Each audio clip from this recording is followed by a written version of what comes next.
Tursk breeding farm and inspect passenger. Murdoch, one of his partners, and Armand decided to acquire the horse jointly and offered the Soviets $1 million, which they eagerly accepted because of their desperate need for hard currency. Stud fees amounting to $3 million were booked within days of the purchase. Smelling a winner, Armand formed a new corporate division, Oxy Arabians, and set out for Hungary to shop for other horses. It did not take long for another of the underlying reasons for Armand's courtship of Murdoch to surface. Murdoch owned 19% of Iowa Beef Processors, IBP, the nation's largest beef packager, and Armand wanted Occidental to acquire the company. When IBP accepted Armand's offer of $800 million worth of newly issued Occidental common stock and non-convertible preferred stock, priced at $100 per share, Murdoch became Occidental's largest shareholder with a 3.7% ownership valued at $135 million. The acquisition fascinated Wall Street. Bob Aboud attempted to make sense of his company's sudden decision to depend on meatpacking for 25% of its future sales by telling reporters that the merger reflected Armand's long-term strategy to keep Occidental profitable.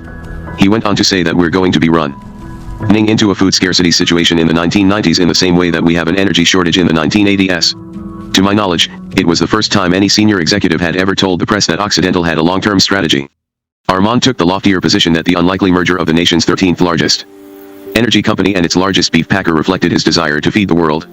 After the acquisition, Armand rushed to Moscow to hold a cook out for the Soviet leadership and pass out samples of IBP meat products. A meat shortage had already caused nationwide strikes in Poland, and I strongly suspected that the Soviets had allowed Murdoch to buy passengers so that Armand could gain control of IBP and then help them combat their own meat shortage and the poor quality of their beef. My suspicions were confirmed when Armand announced a Beef for Brezhnev program that would make Occidental the world's largest shipper of beef to the USSR. Rather than shipping cattle to the Chicago stockyards, IBP had revolutionized the meatpacking industry by butchering cattle on the spot, packaging the beef, and shipping it across the country in refrigerated trucks. In his enthusiasm, Armand had failed to take into account the primitive nature of Soviet refrigeration. Beef for Brezhnev was doomed to be another of his impossible dreams. By all reports, David Murdoch was a practical man. He was the sole owner of Pacific Holding Corporation, a building materials conglomerate valued at $286 million, which he had acquired after a brutal proxy fight. Under the umbrella of Pacific Holding, Murdoch made shrewd toehold purchases in undervalued target companies, then took them over and sold them for large profits. He also owned 9% of a large Houston-based offshore oil drilling contracting firm, Zapata Corporation, and was Zapata's largest single stockholder. Murdoch urged Armand to acquire Zapata, but Armand's $760 million bid was so low even Murdoch voted against it. Eventually, Murdoch sold his shares back to Zapata for a $40 million profit. Murdoch's considerable investment in Occidental demanded that he place himself in a position to influence company policy, and there was nothing surprising about his decision to become a director. The senior executives told me that Murdoch, whom Armand would later describe as a business barracuda and a street fighter, was as smart as Armand was, if not smarter, and that Armand knew it. After consulting with Joe Flom, one of the lawyers who had trounced Occidental during its attempt to take over Meade, Armand told Murdoch that even though he had not purchased enough shares to vote himself in as a director, he could become one if he signed a standstill agreement, an accord that prevents a raider from buying shares of a company for a specified period. Armand also let Murdoch know that he and Flom would put up a furious fight against anyone who tries to take over the company. Murdoch agreed not to accumulate more than 5% of Occidental's outstanding voting stock until 1992 or become involved in any other attempt to gain control of the company. When Occidental announced that Murdoch and Louis Nizar had become outside directors and members of the executive committee, its press release highlighted Nizar's appointment and minimized Murdoch's. But the media weren't fooled, and the resulting stories emphasized Murdoch over Nizar, leading Wall Street and the shareholders to jump to the conclusion that Armand had promised Murdoch that he would be the next chairman and chief executive. As a result, the stock price soared. Shortly after Nancy Reagan moved into the White House, she was heavily criticized for spending $209,000 on new china and declaring that it was going to cost $3 million to redecorate. The commotion led her to turn down a $50,000 congressional allocation and make an appeal for private donations.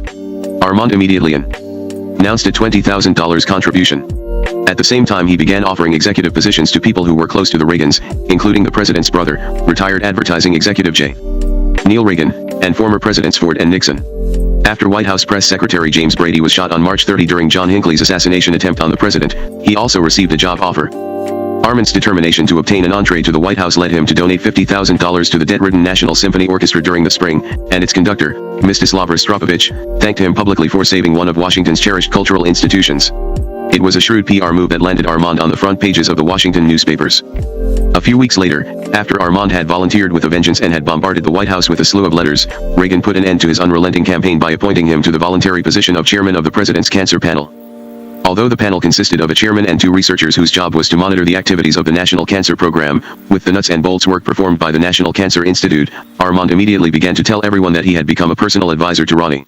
declaring that he planned to devote as much time as possible to assisting in finding a cure for cancer and that he believed that in this decade cures will be found. Armand announced a $1 million Armand Hammer Foundation award to any scientist who discovered a cure and an annual $100,000 Hammer Cancer Prize to the scientist who conducted the most significant research. The publicity was enormous, a senior executive told me, but all the doctor did was bitch about not getting an invitation to the White House. After hosting the 4th annual Armand Hammer Conference on Peace and Human Rights in Aix-en-Provence, France, Armand headed for St. Paul's Cathedral in London and the wedding of Prince Charles and Lady Diana Spencer on July 29. I was told that he worked overtime to make sure his seat in the cathedral was close to Mrs. Reagan's and that he later boasted he had joined the First Lady and Princess Grace of Monaco that evening at a party given by the royals at Claridge's. When Reagan appointed Sandra Day O'Connor to the Supreme Court in September, Armand attempted to throw a huge party in Washington for O'Connor, which he was sure the Reagans would be unable to ignore, but Justice O'Connor declined. Armand also chose, and, I was told, paid, Bob Hope, a good friend of the Reagans, to introduce him to 1,000 leading businessmen and politicians at the Century Plaza Hotel before he presented the Armand Hammer Businessman of the Year award. Armand had cultivated a relationship with Israeli Prime Minister Menachem Begin and even went so far as to offer to fly Begin's ailing wife, Alisa, to the United States for medical treatment. Subsequently, Begin defended Hammer to Reagan, who then showed him an internal memo stating that Armand consistently supported Soviet interests and had been reported by a deceased former Soviet intelligence officer to be an agent of Soviet intelligence in the 1920s. When it became clear to Armand that the Reagan administration perceived him as a Soviet agent of influence, he concluded that the president had used the appointment to the cancer panel to get him out of the way. The doctor isn't giving up, a senior executive told me, who went on to describe Armand's efforts to cultivate the Mervyn Ellie Roys. Ellie Roy had directed Mrs. Reagan in her second MGM film, East Side, West Side, in 1949 and had arranged her first meeting with Ronald Reagan.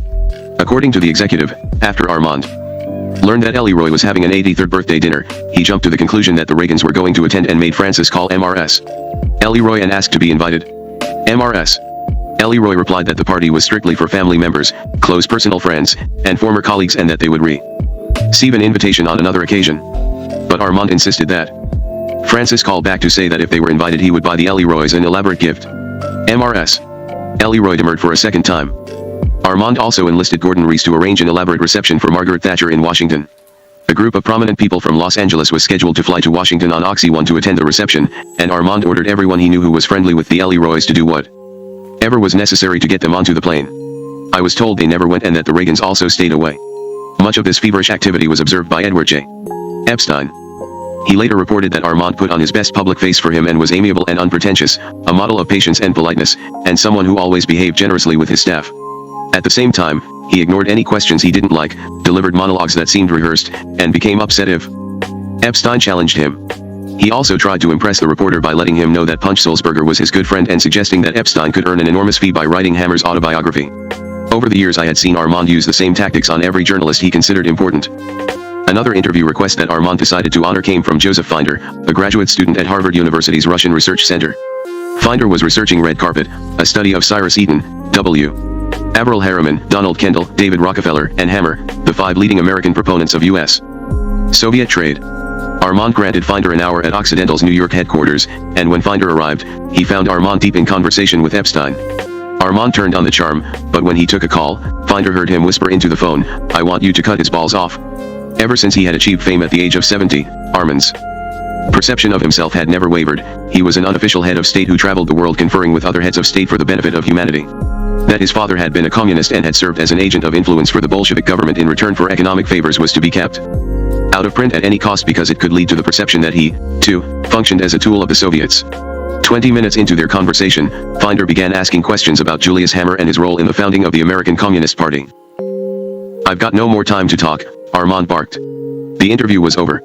Finder repeatedly attempted to make contact again. Finally he was told that before another meeting could be arranged, he had to interview 10 people who would provide him with the proper background materials about Armand's life.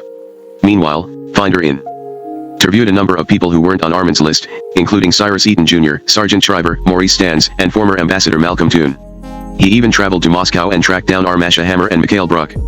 Current and former Occidental executives expressed their fear to Finder that they would lose their benefits if they spoke to him, but many spoke off the record anyway. Others warned Finder that he was putting himself into danger physically if he forged on, which led him to suspect that they had been ordered by Hammer to attempt to scare him off. Armand even went so far as to contact Marshall Goldman, Finder's mentor at Harvard, and hint that he would donate his Soviet papers to the Harvard University Russian Research Center with the quid pro quo that Goldman convinced Finder to abandon his project. It didn't work. Edward J. Epstein's article The Riddle of Armand Hammer appeared in the New York Times on November 30. Using declassified State Department documents and Army intelligence reports, Epstein had pieced together the first accurate version of Hammer's family background. Challenging Armand's lifelong myth about his encounter with Lenin, Epstein pointed out that Lenin needed a capitalist who would accept a Soviet concession and advertise it in the United States. Hammer seemed a likely candidate. This assumption led Epstein to ask the one question Armand never wanted to see in print: does Hammer merely take advantage of his contacts with the Russians to advance his own interests? Or does Hammer take advantage of his business contacts to serve Moscow's interests? Epstein quoted an unnamed member of the Reagan Inner Circle, suspected of being National Security Advisor Richard Allen, as saying, "We simply don't know which side of the fence Hammer is on." Malcolm Toon told Epstein, "I'm not suggesting any sinister KGB connection. Hammer's probably far too valuable to the Soviets as an organizer of Soviet trade for him to be used by the Soviets for any other purpose." It was the first time in Armand's life that observations of this nature had appeared in a national publication. He immediately fired off a 25-page, 7,000-word rebuttal to the Times, which printed a long section. But Armand had been unable to locate a single factual error in Epstein's profile. "I sympathized with any reporter's attempts to penetrate the Hammer myth. The first obstacle was Armand himself, the second, the enforced reticence of the people who worked for him." Dorothy Prell had been Armand's secretary for 26 years, working around the clock, 7 days a week, to satisfy his every whim. Almost every employee who worked for Hammer for more than 5 years developed medical problems, and Prell had developed chronic colitis. In 1981 she had gone to the hospital for major surgery. Subsequently, she had retired. Later, Virginia and I were having dinner with her, and she told us that even though Armand had a mortal fear of hospitals and illness, he had paid a surprise visit when she was in post-surgical recovery and still feeling weak.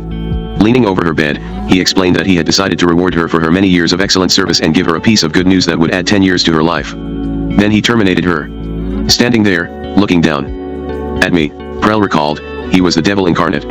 It was the only unkind word she ever spoke about Armand. Rumor had it that he had bought her silence with a $500,000 settlement and a permanent office station at Occidental, with access to the phones, supplies, and office equipment. Other staffers believed she had been paid far more and that Armand had made her a millionaire. After his death I called her, but even then she refused to reveal anything about what she had seen and heard during her long tenure. Occidental and China had spent 3 years negotiating a deal to develop the world's largest open-pit coal mine in northern China, and when the Chinese finally agreed to build railroads and roads to transport the coal and to build housing for 17,000 mine workers, Occidental agreed to invest $240 million, with matching funds supplied by the Chinese government. After permission was granted to conduct a feasibility study, Armand chose March 26, 1982, to stage a gigantic celebration in Beijing, which was highlighted by an exhibition of the Armand Hammer collection. Aware that the Pacific Palisades drilling proposal was scheduled to come up for another vote before the Los Angeles City Council in early fall, not too long after the Summer Olympics were held in Los Angeles, during the gala in Beijing, Armand had asked Deng for permission to fly Chinese pandas to Los Angeles at the same time that the games were taking place. "It will be really hard for the council and Bradley to vote against someone who's providing Los Angeles with such a spectacular tourist attraction," one senior executive told me.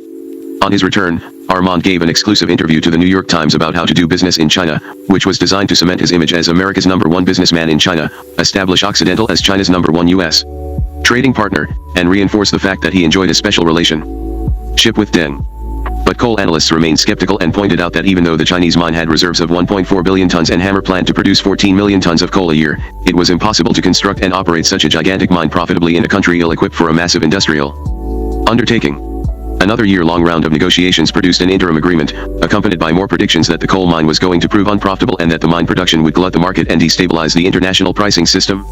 Responding to a severe drop in coal prices, Armand initiated a third round of negotiations to induce the Chinese to make further financial concessions and guarantee the entire $640 million investment through the Bank of China.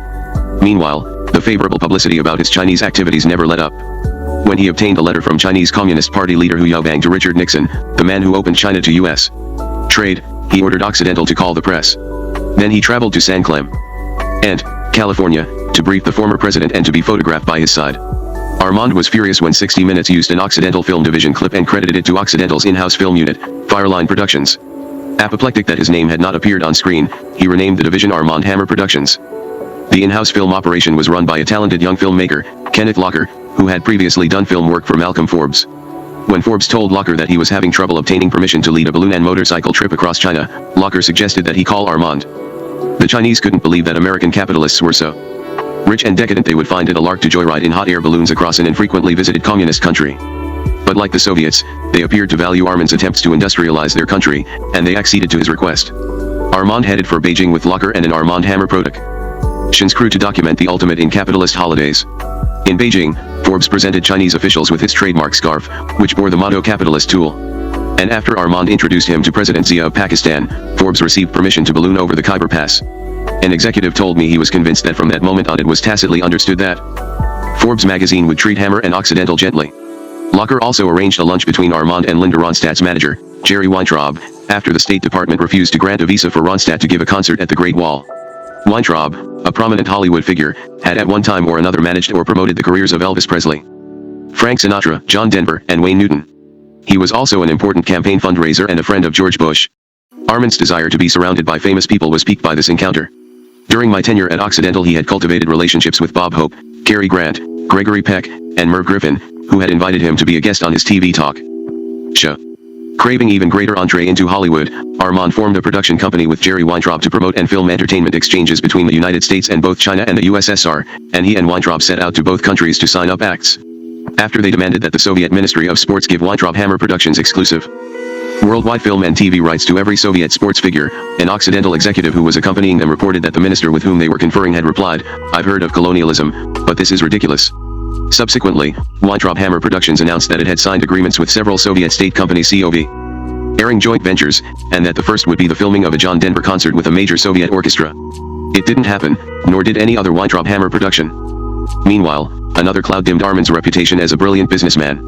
On April 22, Earth Day, Occidental was named along with Weyerhaeuser Company, Dow Chemical, Republic Steel, and Standard of Indiana as one of the Filthy Five, the 5 worst corporate polluters. Hooker Chemicals Division was the worst offender, and to erase the stigma of its name, Armand changed it to Occidental Chemical Corporation. The wife of Armand's longtime lawyer, Arthur Groman, had been the college roommate of advice columnist Abigail Van Buren. On May 17, Van Buren used her Dear Abby column to discuss nuclear war and to ask her readers to mail the column to the White House. President Reagan suggested that the column be sent to Leonid Brezhnev, and Van Buren replied in her column that she had asked our mutual friend, Dr. Armand Hammer, chairman of Occidental Petroleum, to see that the column is delivered to President Brezhnev, his close personal friend. This exchange was conveyed to the news media by Occidental's PR department. But 17 months had elapsed since Reagan's election, and Armand still lacked entry to the White House. As his 84th birthday approached on May 21, he donated another $250,000 to the National Symphony Orchestra and was given a heavily publicized surprise birthday concert featuring Isaac Stern and Robert Merrill, who sang Happy Birthday. When Armand was invited on stage to conduct the Stars and Stripes Forever, he announced an additional $500,000 donation and a gift of $250,000 to the Carnegie Hall Renovation Fund, a cause that was especially important to Isaac Stern. These gestures were apparently meant to offer ongoing proof to Reagan that Armand was on the right side. Although he had always fought attempts to open the annual meeting with the Pledge of Allegiance, as another gesture he agreed to start the 1982 meeting with the recitation of the pledge. Still he couldn't resist boasting about his communist connections, and he told the shareholders that because the Soviets had given him a free apartment, Deng had decided to give him the use of a free villa, which was so big, the whole Oxy Oil division could live there comfortably. He also said he had received a long birthday message from Brezhnev. On June 22, after Hammer agreed to meet his hefty salary demands, Dr. Ray Irani resigned as president and chief operating officer of Olin Corporation and replaced Zoltan Mirzay as president of Occidental Chemical. Irani, a 47-year-old Beirut-born chemist, had earned his doctorate in physical chemistry at the age of 22 and was acknowledged as a first-rate researcher and executive. Irani inherited Love Canal, but soon after his arrival Occidental tentatively settled 95% of the outstanding personal injury claims for $6 million. Subsequently the federal government sued for an additional $45 million for cleaning up the chemical pollution and relocating Love Canal residents. Meanwhile, Colonel Muammar Gaddafi continued to be another persistent irritation. The Reagan administration had closed the Libyan embassy in Washington and ordered Libyan diplomats to leave the country because of Libyan misconduct and support of international terrorism, and the State Department had advised U.S. oil companies to begin withdrawing from Libya. It was not an order the oil companies were inclined to accept because they owned the rights to millions of barrels of Libyan oil under production sharing agreements. Armand knew he had to do something to protect Occidental, and he pursued an ingenious solution to the problem. On July 11, Armand hosted the 5th annual Armand Hammer Conference on Peace and Human Rights in Hyde Park, participated in ceremonies at the graves of Eleanor and Franklin Roosevelt, and conducted a press conference in front of the replica of FDR's Oval Office in the Roosevelt Museum. Austrian Foreign Minister Willibald Pahn served as conference chairman. It seemed an unlikely choice, but it reflected the fact that Austria had just become the first Western nation to entertain a state visit from Gaddafi. It was Armand's hope that the Libyan leader would not be antagonized if he chose to sell Austria a portion of Occidental's Libyan oil interests, and Occidental eventually did sell half of its Libyan assets to the Austrian National Oil Company in July 1985. Next, Armand geared up for another go-round with the city council over the Pacific Palisades drilling initiative by hiring Maddett, Phelps, Rothenberg, and Tunney. The law firm was packed with Democratic heavyweights with proven fundraising abilities, including Charles Maddett, former chairman of the Democratic National Committee, John Tunney, former senator from California, and Mickey Cantor, Walter Mondale's California campaign manager. Occidental executives assumed that the lawyers were going to attempt to influence Mayor Bradley's vote by volunteering Hammer's financial support to the mayor's campaign for the California State House. Former City of Los Angeles Administrative Officer C. Erwin Piper also received an appointment to Occidental's board, and he attended City Hall meetings on the drilling application, where he could use his clout on Occidental's behalf and report back on what had to be done to get the drilling initiative passed. On the alert for new ways to impress Los Angeles with his civic mindedness, Armand contacted the Department of Parks and Recreation and volunteered to maintain in perpetuity an 18-hole pitch and putt links in a public park a block away from his home if its name was changed to the Armand Hammer Golf Course. The announcement of his gift made the local front pages. That summer Armand also continued to generate publicity from his association with Prince Charles. He had contributed to a slew of causes involving the prince, including the arduous 3-year Transglobe expedition conducted by Sir Ranulph Fiennes and Charles Burton. Not only had Armand donated the fuel for the journey, but Armand Hammer Productions also photographed the adventure. The result was a feature-length film, To the Ends of the Earth, with a narration by Richard Burton and cameo appearances by Hammer and Prince Charles.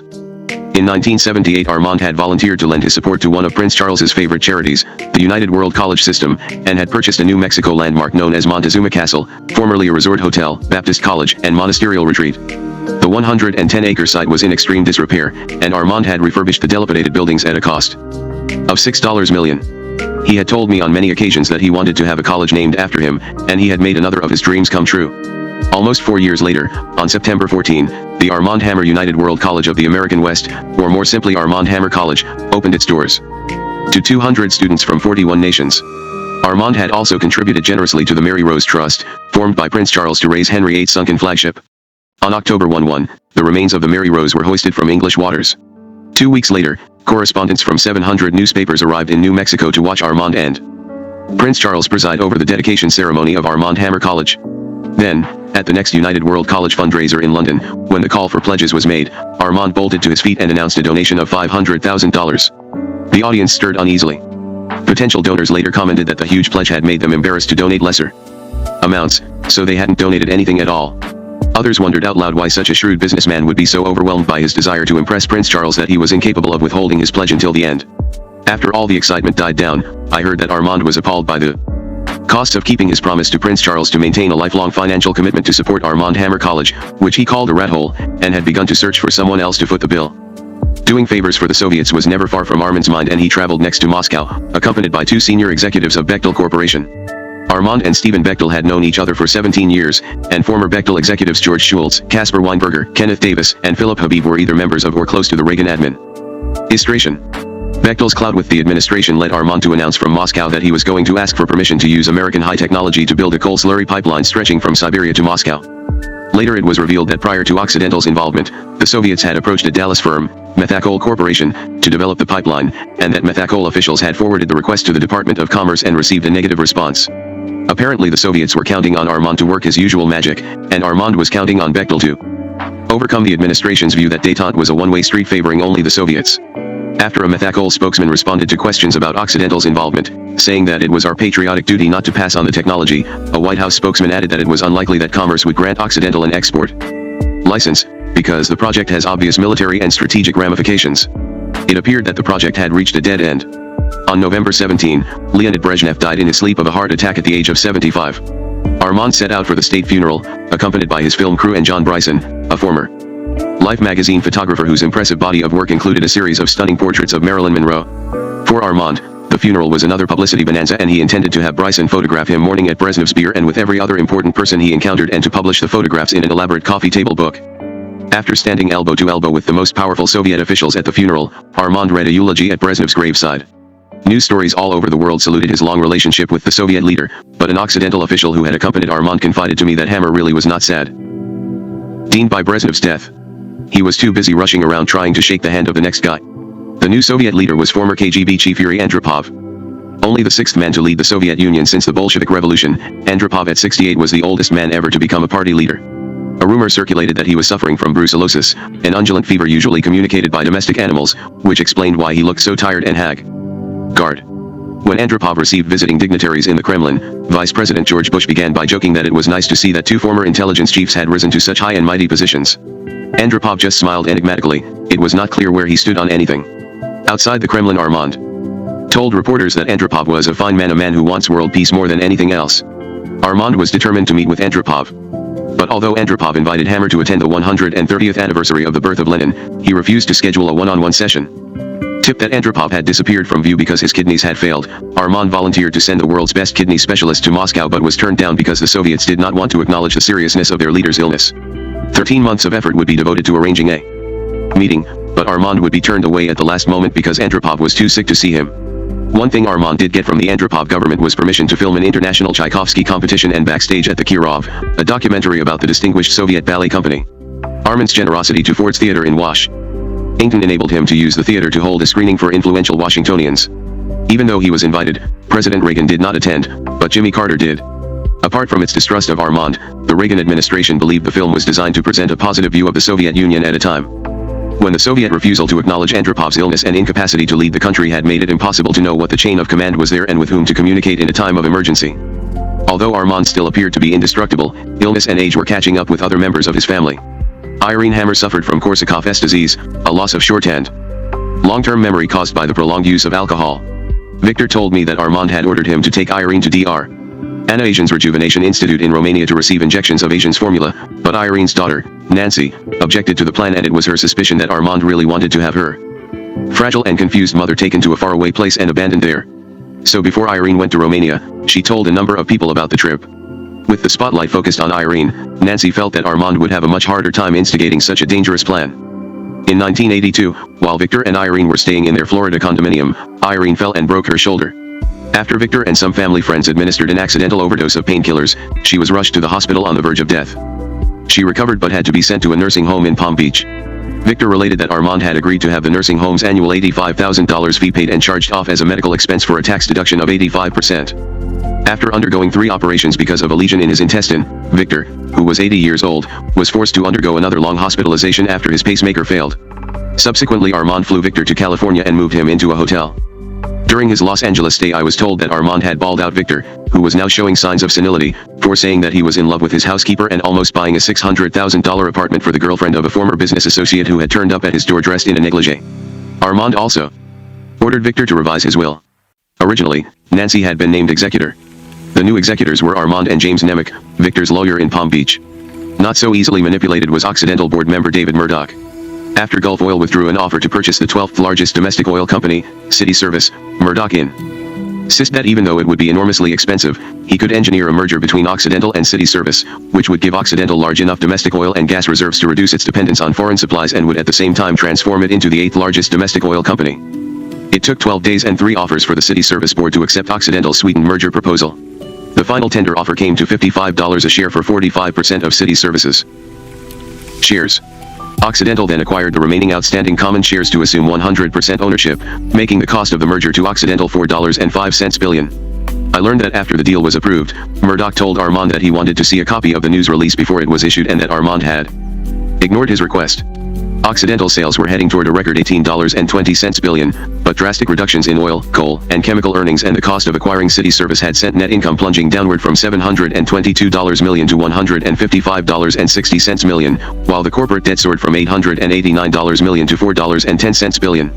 The senior staff reported that during a stormy board meeting, Murdoch told Armand that the answer to the financial squeeze was prudent management. Occidental had to stop wasting its money on unprofitable deals with the USSR, China, and the East Bloc nations, stop pouring untold millions into its hopeless shale oil venture, and stop financing Hammer's constant joyrides around the world in his COR for jet.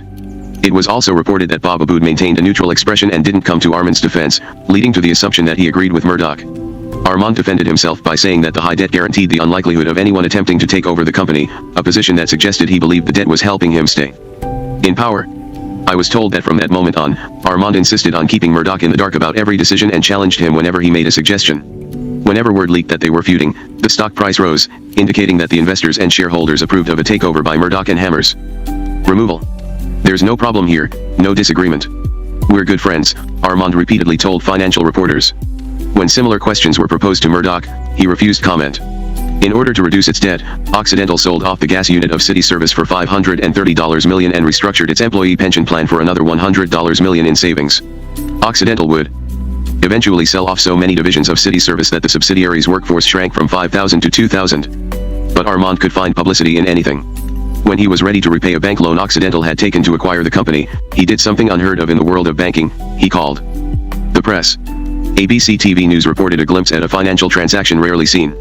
Today Armand Hammer sat down and wrote out a check for $1 billion. 30, descended from the Maccabees despite Armand's attempts to derail Joseph Finder's Red Carpet. The book was published in October 1983.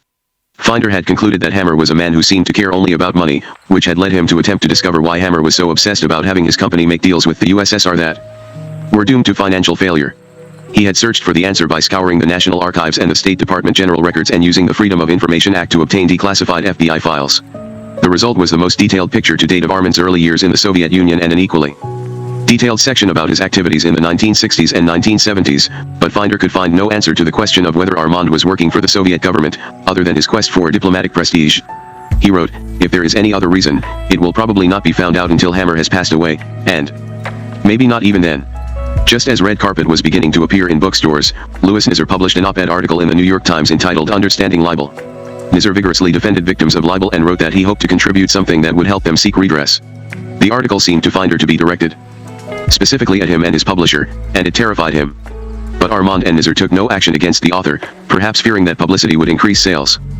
On February 3, 1984, President Mika Spiljak of Yugoslavia became the first leader of a European communist nation to meet with President Reagan. The Yugoslav leader next flew to Los Angeles to meet with Armand and discuss Armand's sudden desire to explore for oil in Yugoslavia. The meeting produced an $800 million a year trade barter agreement of 10 years duration involving the exchange of oil, coal, and phosphates for Yugoslav chemicals, lumber, and finished goods and was accompanied by permission to develop Yugoslavia's oil resources. 6 days later Yuri Andropov died after fewer than 15 months in office. My friends at Occidental confided that Armand had obtained the exclusive film rights for Andropov's funeral for Occidental board member and Metromedia television station owner John Kluge, and Armand was going to be the eyewitness TV commentator with no competition from any other reporters. The Politburo chose as the new Secretary General Leonid Brezhnev's most faithful retainer, Konstantin Chernenko. He was over 70, as addicted to American filter-tip cigarettes and vodka as Brezhnev had been, and suffered from emphysema. Andropov's choice, 53-year-old Mikhail Gorbachev, had been passed over because the Politburo feared that Gorbachev would purge the government of Brezhnev's contemporaries and replace them with younger men. Broadcasting from Moscow, Armand reported to his international radio and TV audience that he had received a warm welcome from Chernenko. "I think he is a warm-hearted man, and I think he is a reasonable man, a middle-of-the-roader, not a hardliner. He's a man of great integrity." In follow-up interviews, Armand once again assumed his role as a self-appointed diplomat, and commented that the Soviets wanted some concrete evidence that President Reagan was serious about wishing to establish better relations. He defined that concrete evidence as the modification of the terms for a new defense agreement and suggested a procedure for the modification process, which would be climaxed by a Reagan-Chernenko summit. His modifications were a direct reflection of Soviet fears that Reagan's Strategic Defense Initiative, SDI, Star Wars could drastically alter to the advantage of the United States the strategic parity that had been achieved after an unprecedented Soviet military buildup and leave the USSR far behind in a vastly expensive, uncontrollable competition for high-tech space-based weaponry. The Reagan administration responded by leaking opinions that Hammer's modifications were pro-Soviet propaganda. Over the 18 months since Armand and David Murdoch had become involved, Murdoch's skills as a raider had enabled him to increase the value of his Pacific Holding Corporation from $286 million to $750 million. When he told Armand that he wanted his standstill agreement amended so that he could exceed the 5% limit placed on his Occidental stock purchases, it looked as if he was planning another raid. To forestall a takeover attempt, in the largest transaction in stock exchange history, on March 2, 1984, Occidental quickly spent $334.50 million to repurchase 3 million shares of its preferred stock. At the same time Murdoch bought up enough shares to reach the 5% limit. The fact that he had become the owner of 5 million common shares and 1 million shares of preferred voting stock, an investment of $200 million, fanned speculations that Murdoch was going to resign from the board so that he could acquire even more stock and then launch a takeover, and produced a substantial rise in Occidental's stock price. A source close to Murdoch told a financial reporter, "I can tell you something will be happening in the future.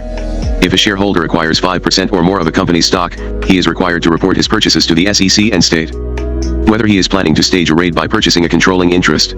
Murdoch delivered an enigmatic response to the federal regulators, saying that he was interested in Occidental for investment purposes but also planned to take an active role in the company to achieve further enhancement in stockholder values. It was a cat-and-mouse game with two options: either Murdoch was going to strike, or Armand was going to have to buy him out. My friends at Occidental believed a takeover attempt was imminent, and they were betting on Murdoch. One explained that if Murdoch was a rat that got caught in a trap, he would chew his feet off to escape, and that's a compliment. Murdoch failed to show up at several board of directors meetings, but did put in an appearance at the annual shareholders meeting on May 22, a celebration of Hammer's 86th birthday. The shareholders expected fireworks, but Murdoch sat quietly through the proceedings. The next day, Wall Street speculated that Murdoch's absence would have started rumors that he had lost interest in taking over the company, which would have hurt the stock price, something a man who was receiving a $12.50 million yearly dividend from his 5 million common shares and millions more from his 734,000 preferred shares was not inclined to do. Just a month later, Armand could offer his shareholders further proof of his genius as an oil man. Occidental's experience in Colombia had looked like another of Hammer's follies. From 1977 until 1984, Occidental had spent $50 million drilling 30 wells. All were dry holes, but despite the consternation of his staff, once again Armand refused to give up. Then in June, Occidental finally struck oil and brought in a discovery well, followed by a number of other successful development wells indicating that it had discovered a field with reserves of 1 billion barrels. Out of nowhere, the debt-ridden company had made a strike that rivaled its prior successes in Libya and the North Sea. From then on it was business as usual, and Armand commissioned the Bechtel Corporation to construct a pipeline that could transport 250,000 barrels a day. Colombia was gripped by guerrilla fighting, so Armand paid off the guerrillas, gave them jobs, and ignored criticisms that the guerrillas were using Occidental's money to buy weapons. When members of the Colombian leftist Popular Liberation Army, EPL, known for its indiscriminate killing, kidnapped 2 employees of Occidental and Bechtel Corporation and demanded a ransom of $6 million, Armand secretly settled. Charges were leveled that he didn't care who got paid or how much as long as he got his way, and they were also ignored. Occidental's enormous oil strike made it an even more desirable takeover target, and I was told that Murdoch and Armand were both digging in their heels over the battle that was about to ensue. Armand's solution to Murdoch's takeover threat was a generous green mail payment. On July 19, Occidental stock closed at $28.25. That day, Occidental offered Murdoch $40.10 per share, 42% above market price, for his common shares. Murdoch had paid $137 million for his stock, and by accepting Occidental's $194 million offer, his 22-month experience with Armand earned him a profit of $56 million. Murdoch retained ownership of his preferred shares, which he agreed always to vote with management, and Occidental retained the right of first refusal if Murdoch chose to sell them. A year later, Murdoch sold these shares back to the company for an additional $9 million profit. He also agreed not to buy Occidental securities for 10 years, which meant that he was going to have to wait until Armand was 96 before he could threaten him again. As a result of the Meade takeover attempt, Armand was acutely sensitive to allegations that he was using company money for his personal donations and benefit, including the purchase of art. It appeared to me that Armand's green mail proposal was another of his attempts to head off an in-depth investigation of the company's books. Occidental shareholders were not happy with the whole affair. They filed 19 suits against Occidental, Hammer, and Murdoch, claiming that Armand and the other directors had engaged in grossly unfair, unjust, and inequitable transactions solely to entrench themselves in office. They petitioned the Los Angeles County Superior Court to issue an injunction to stop the agreement, which they were determined to prove was illegal. In 1992, the Los Angeles Superior Court ruled that the directors had acted in good faith in approving the stock buyback, and approved a nominal settlement for the plaintiffs. During 1984, U.S.-Soviet relations hit another snag after the Soviets accused the United States of using the Los Angeles Summer Olympic Games as an occasion to encourage anti-Soviet hysteria. They withdrew from the competition, and it was inevitable that Mayor Bradley would ask Armand to intervene. Armand knew he wasn't going to get anywhere. But he did tell Bradley that he had received permission from Chairman Deng to bring the Chinese pandas to Los Angeles in time for the games and was going to allocate $150,000 to fly the animals and their keepers to the United States and pay for their maintenance for 90 days. As a reward, he was given a place of honor close to President Reagan at the opening day festivities. After 4 years of trying to meet the president, he had at least landed in his vicinity. Armand's largesse in this matter had a more tangible payoff. At the beginning of January 1985, the City Council voted 10-6 in favor of Occidental's Pacific Palisades drilling applications, which then received Mayor Bradley's endorsement. Citing Bradley's stunning reversal of his 1978 veto, the Los Angeles Times commented that Armand had outspent, outmaneuvered and outlasted his opponents. At the same time, Bradley's mayoral opponent, council member John Ferraro, accused the mayor of selling out to be governor. No Oil Incorporated filed suit to invalidate the decision, based on a claim that an Occidental environmental impact report was incomplete. If the court ruled in favor of the environmental group, Occidental was going to be forced to resubmit its plan during an election year, when environmental issues would be on the front pages, and it would be especially hard to assure its passage. After the California State Court ruled in No Oil's favor, a senior staffer told me that Armand was more determined than ever to continue the 20-year-old battle. On January 10, Armand celebrated Ronald Reagan's second inauguration with an exhibition of American paintings at the National Gallery of Art. Cold weather had forced the swearing-in ceremony to be moved inside the Capitol, and Armand was one of a small group of civilians who obtained tickets inside the rotunda. I don't know whether or not he actually met Reagan, but that didn't stop Armand. He told Good Morning, America, now I know President Reagan. He's given me great honors. He's appointed me twice as his advisor.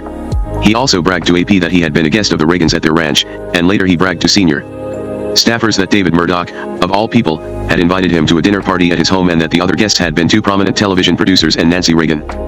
If Armand himself was still not welcome at the White House, his money certainly was. My friends at Occidental confided that Reagan had delegated Vice President George Bush, who enjoyed a more liberal reputation than the president, the task of cultivating Armand, and that Armand had eagerly responded to each and every Republican Party soft money solicitation during and after the re-election campaign.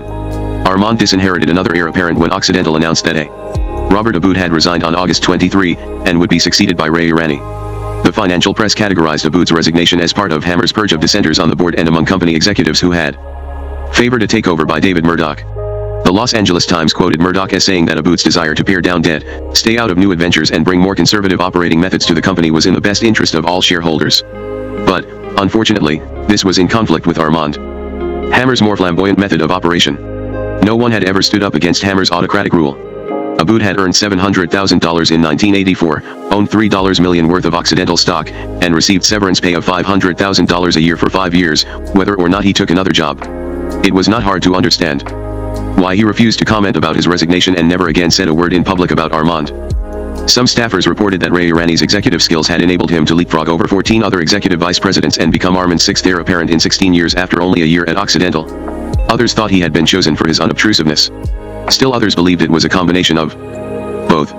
After his appointment, Irani wisely commented for publication that his goal was to help Dr. Hammer define the objectives toward which this corporation is to strive. I have found Dr. Hammer very easy to communicate with. I found him to be a good listener. If you do your homework, he will listen. In his understated way and without ruffling Armand's feathers, Irani began to take over day-to-day operations, while Armand devoted almost all of his energies to his public activities, including, belatedly, a public avowal of his Jewish background. During September he took the Armand Hammer collection to the Israel Museum and addressed the National Unity Cabinet. Victor had told me that his grandfather, Jacob Hammer, had chosen Hammer as the family name because it sounded Swedish and not at all Jewish. But the English translation of Maccabee was Ham-mer, and with tears running down his cheeks, Armand told the Israeli ministers that he recalled his grandfather telling him that he and his family were direct descendants of the Maccabees, the legendary family of Jewish patriots who headed a successful religious revolt from 174 to 164 BC. This performance did not prevent the Israeli press from attacking his lack of support for Soviet Jewry. Gilford Glazer, the multimillionaire owner of Del Amo Fashion Mall, the largest shopping mall in the world, sat on the board of Armand Hammer College and was a great friend of Israel. Speaking on Armand's behalf, he replied that Armand had contributed generously to the United Jewish Appeal and had donated $600,000 to the Tel Aviv Museum. This news was greeted with skepticism because Armand's donations were never kept a secret unless they had been made to political candidates. During his Israeli trip, Armand also initiated secret discussions with government officials about the possibility of Occidental becoming involved in oil exploration in Israel. It was not clear whether he was attempting to bribe the Israelis the way he had previously enticed the Egyptians, Pakistanis, and Yugoslavs, or whether he felt he could afford to become involved in Israel because Occidental's involvement in Libya was doomed. Whatever his motives, it soon became apparent that the Israeli government valued Armand for both his money and his Soviet connections. Back in Los Angeles, Armand received the Golda Meir Man of the Year award at a Bonds for Israel banquet at the Century Plaza Hotel, and also picked up all of the expenses. Israeli Foreign Minister Yitzhak Shamir explained his presence to reporters by indicating that Armand had bought millions of dollars worth of Israeli bonds and was a good friend of Israel in a number of other ways. This provoked even more questions. Finally, Israeli Prime Minister Shimon Peres revealed that Armand was acting as an intermediary between Israel and the USSR but did not explain the nature of his activities. A senior staffer confided that Peres had asked Armand to approach Konstantin Chernenko about re-establishing diplomatic relations between the two countries. Closer ties to the White House were never far from Armand's mind, if not with the president, then with the First Lady. Not too long after the banquet at the Century Plaza Hotel, Nancy Reagan came to Los Angeles to receive the Variety Club of Southern California's International Lifeline Award. Armand arrived late, took a seat in the back of the room, and scribbled a note to Joseph Sinai, president of Variety International, asking the cost of the event. The answer came back $50,000. Just before the evening drew to a close, he sent another note, offering to pay all the expenses personally. Sinai read the note to the audience, and there was thunderous applause. A spotlight was turned on Armand, and he was asked to come to the platform. When he stepped on stage, he received another ovation. Armand announced that he was making the donation in honor of the greatest living American lady who is married to the greatest living man. Referring to Mrs. Reagan as a dear friend, he remarked that he had great admiration for her husband. As the photographers clicked away, Mrs. Reagan graciously stepped forward and gave her dear friend a hug. A month later, Nancy Reagan was the guest of honor at a USO Distinguished American Awards dinner. At a pre-dinner reception, the press reported that she had been joined by a small group of her special friends, who included conservative multimillionaire automobile dealer and Reagan supporter Holmes Tuttle and MRS. Tuttle, Ginger Rogers, MR. And MRS. Bob Hope, Loretta Young and Armand and Francis Hammer. On December 4, 1984, after pressuring Soviet Ambassador Anatoly Dobrynin for 10 months, Armand received an appointment to meet with Konstantin Chernenko. Ever eager to inflate his importance as a diplomat, he announced the meeting at a press conference and added that he planned to discuss high-level policy matters, including greater communication between the superpowers and increased trade and cultural and scientific exchanges, which would serve as the bridge that would lead to renewed disarmament talks. Armand's critics pointed out that Soviet Foreign Minister Gromyko's visit to the United States and the United Nations in September had signaled that the Soviet Union was already preparing to accept the conditions set by the United States and resume arms talks. Why, they wondered, had Armand inferred that renewed arms talks depended on him? But Armand was unstoppable. Before going to Moscow, he made appointments at the White House and the State Department and then told the press that State had been the one to ask him to make an appearance. Subsequently, National Security Advisor Robert McFarlane denied that the briefings had occurred. Armand took to his meeting with Chernenko a gift of a letter written by Karl Marx, a three-part plan to improve U.S.-Soviet relations, which included agreements between the two countries not to be the first to use either nuclear or conventional weapons against the other, to hold an annual summit, and to initiate new cultural exchanges, and an export license for the technology necessary to construct a coal slurry pipeline.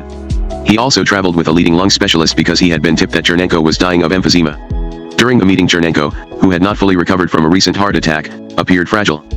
Arrangements had been made for Armand to report on the meeting to the world live by satellite. He stated that Chernenko looked to be in fine health and was going to be around for a great many years. I think we're fortunate that he is in charge because he's a kind man. He's a warm man. He's an emotional man. He's very much like Brezhnev. Armand added that he had proposed a summit meeting and Chernenko had replied that he wanted something more than words from the US. He wants deeds. And had stated that a summit meeting should be predicated on a pledge by the United States not to be the first to use nuclear weapons. When questioned about the issue of the emigration of Soviet Jews, Armand replied that it would be taken care of. The day after the meeting, Armand left for Madrid and the 6th and what would be the last Armand Hammer Conference on Peace and Human Rights.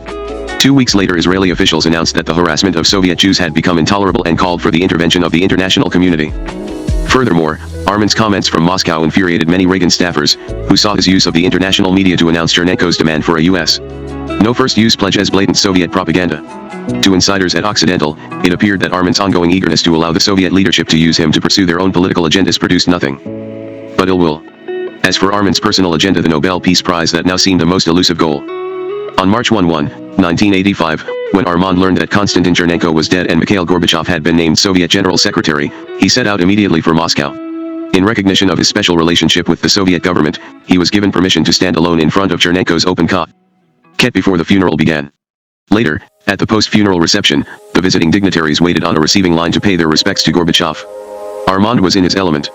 Reporters commented that his familiarity with so many heads of state belied the fact that he was a private citizen, and that he had raced up and down the line chatting with Vice President Bush, Secretary of State Schultz, Prime Minister Thatcher, Chinese Vice Premier Le Pen, and President Xia.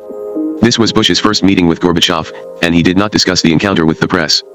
But Armand told reporters that Bush had teased him because he was at the back of the line. That Xia had reminded him of a dinner invitation at the end of the month, and that he had conferred at length with Gorbachev and had found him full of desire to make a change.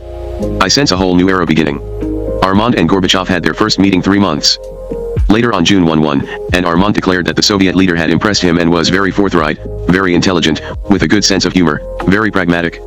He added that he had told Gorbachev that he was willing to do anything to help initiate a summit, and that Gorbachev had replied that negotiations were already underway, but Star Wars remained a stumbling block because it allowed the United States to preserve a first strike capability.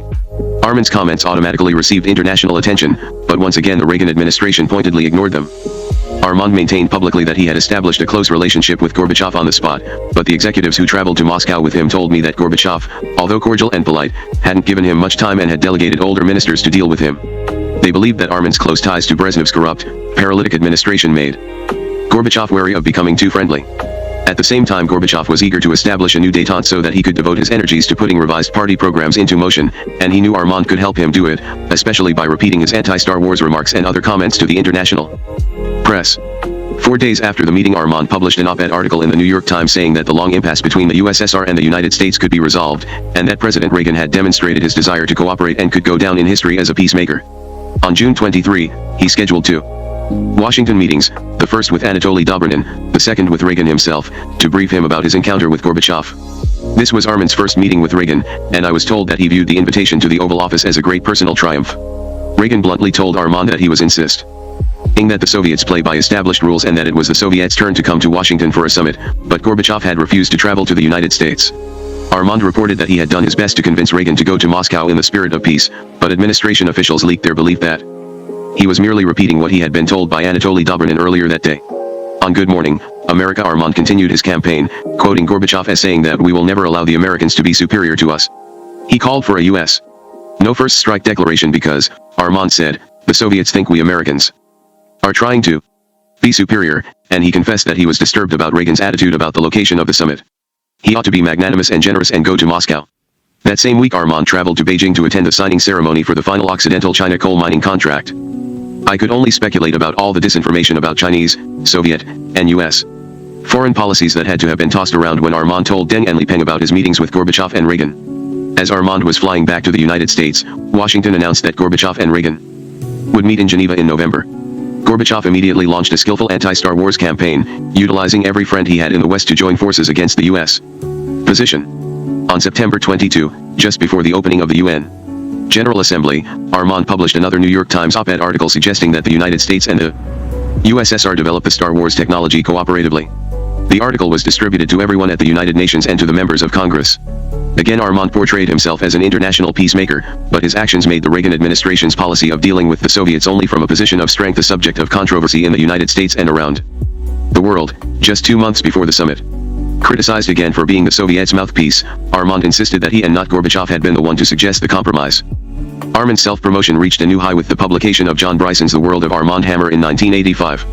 During their 3-year association, Bryson had photographed Armand with 4 American presidents and 4 Soviet general secretaries, as well as Deng Xiaoping, Margaret Thatcher, the presidents of Colombia, Ecuador, France, Italy, and Peru, Jacqueline Onassis, Frank Sinatra, Barbara Walters, and Cary Grant. The World of Armand Hammer also included photographs of Armand talking on the telephone, inspecting a North Sea drilling platform, blowing out the candles on a birthday cake, attending the 1984 Summer Olympics opening day ceremonies, walking down a flight of stairs, signing an autograph, reading a newspaper, watching an old Charlie Chaplin film, swimming in his indoor pool, and making a date to have tea with the Deputy Prime Minister of Bulgaria.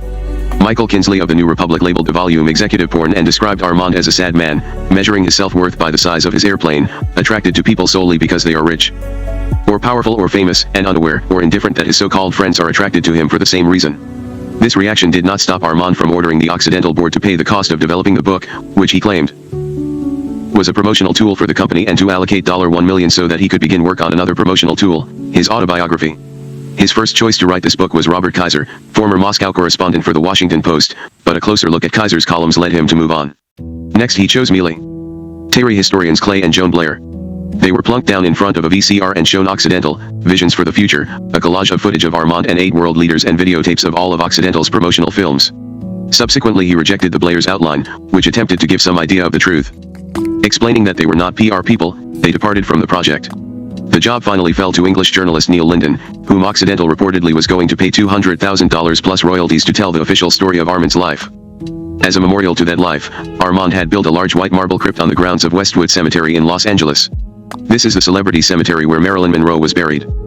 After the Armand Hammer family was carved across the lintel and each letter was flecked with gold leaf, Armand had the bodies of Mama Rose, Julius, and Armand's half-brother, Harry, exhumed from their burial places in the Jewish cemetery in New Jersey and installed in the crypt.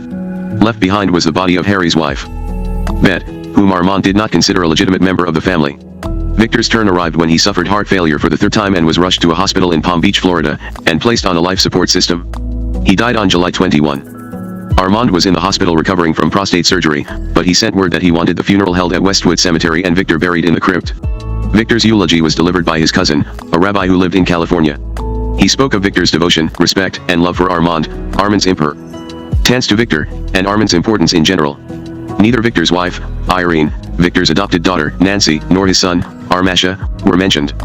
Victor left his entire estate in trust to Irene with Armand as co-executor with Jim Nemec. Whatever remained after her death would be split equally between Nancy and Armasha. The estate consisted of $660,000 in cash, 10,000 shares of Occidental stock, Victor's house in Stamford, Connecticut, where Nancy and her husband, Ari Elan, made their home, and the condominium co-owned by Irene and Victor in Palm Beach. The house was valued at $400,000 and the condominium at $170,000. 4 days after the funeral, a member of Armand's legal staff called Nancy and told her that the payments for her mother's nursing home were in arrears, but that Armand would continue to pay the bills until the estate was settled if she would sign some documents. Nancy had no way of knowing that the bills had been paid all along and Hammer was just attempting to weaken her resistance. The next day she learned that Armand was planning to sue Victor's estate for $660,000, all of the cash plus 2% interest. The claim was based on a series of EIS dating from the end of 1983 that Victor had signed. Victor had assured Nancy that his estate would maintain Irene's care, so she wrote to Armand and Francis asking them not to take any action that could deplete the estate of those necessary funds. Armand wrote back that he would discuss the matter at a conference in his New York office the day after the memorial service that was to be held for Victor in New York. He also reminded Nancy that her mother's illness not he was the reason why Victor had been forced to borrow money from him. Armand attended the meeting accompanied by his lawyer, Arthur Groman, and Jim Nemec. Nancy took her lawyer, Donald Goldsmith. Armand began by saying that he was willing to offer a substantial reduction in the debt, the waiving of his rights to the 1 month's interest on the EIS. Donald Goldsmith replied that he had never seen the EIS. It turned out that they were 4-page loan documents with the amounts filled in after Victor's death. Victor had initialed every page and signed on the dotted line, but 2 memos were unsigned. Armand had sent them to Victor's housekeeper in Florida, who had sent them back with no explanation. Aware that it was Victor's lifelong habit to sign everything Armand thrust in front of him, Goldsmith asked if Victor had had legal counsel with him when he signed the documents. Jim Nemec replied that he had not been consulted. When Nancy asked Armand to explain his motives, he delivered his familiar monologue about his devotion to world peace and finding a cure for cancer and reeled off a list of his charities and donations. He merely wanted the debt repaid, he said. And, besides, it was nobody's business how he spent $660,000 of his own money. It was his suggestion that Nancy remove her mother from the expensive nursing home, place her in a rental apartment, find a housekeeper who would work for $400 to $500 a month, and have Irene draw up a new will that would give Nancy the house in Stamford and cut out Armasha, who was not even Irene's legitimate son. Those actions would entitle Nancy to receive whatever was left in the estate after her mother's death. Goldsmith replied that Irene had been declared legally incompetent and could not make a new will. Furthermore, the house was part of Victor's estate and could not simply be handed over to Nancy by the executors.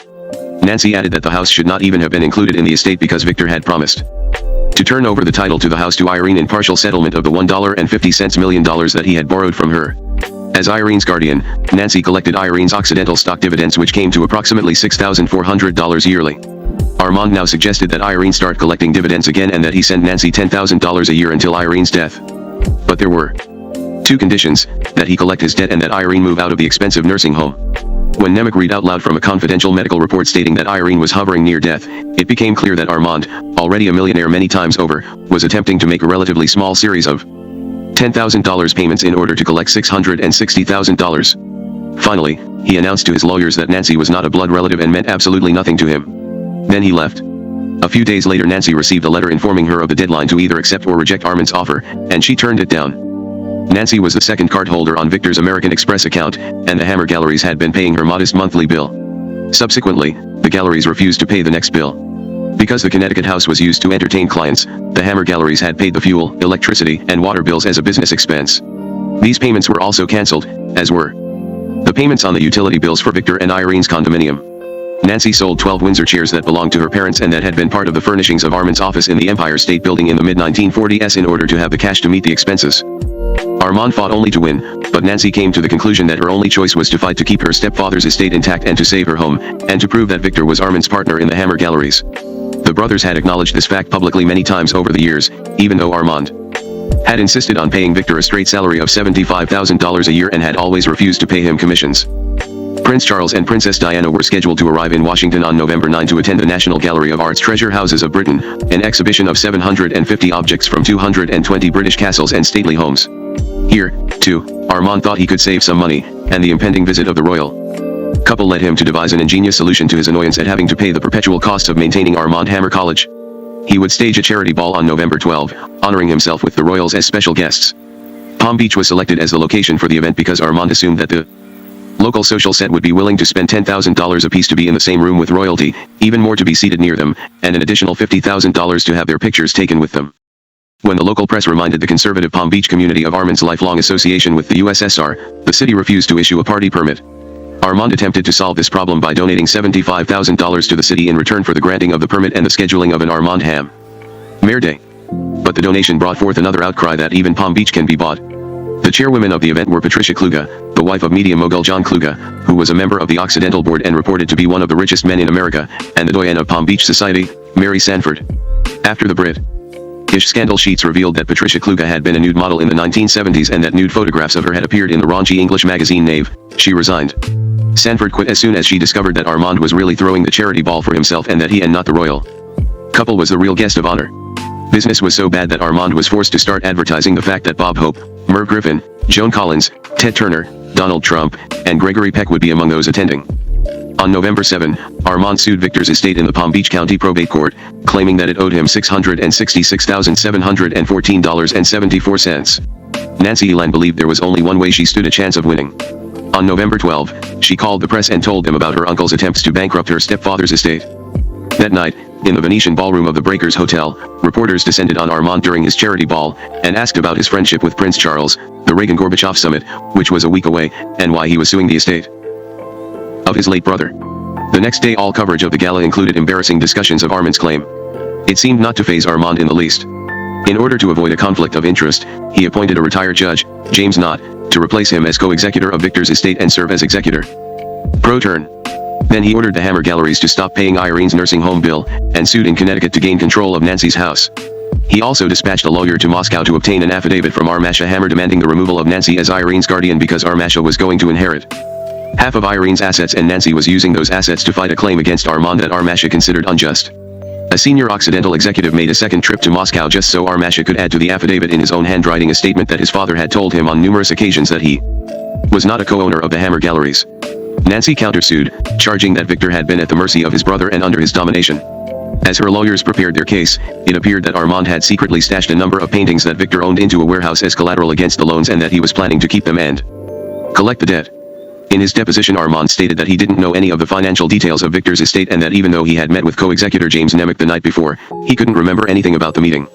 In his deposition, Nemec described Armand as a terrible business executive. After the Palm Beach County Probate Court ruled against Nancy, one of Armand's attorneys tried to camouflage the ramifications of the decision by releasing a statement expressing Armand's concern that Irene remain happy and comfortable for the remainder of her life. Nancy promptly appealed the decision in the Florida Supreme Court. And there the battle remained for 2 years, until Irene Hammer died on November 17, 1987, with no knowledge that her daughter was trapped in litigation with her brother-in-law. Shortly before Nancy's appeal was going to be heard, Judge Knott announced that he was giving up the post of executor pro turn of Victor's estate.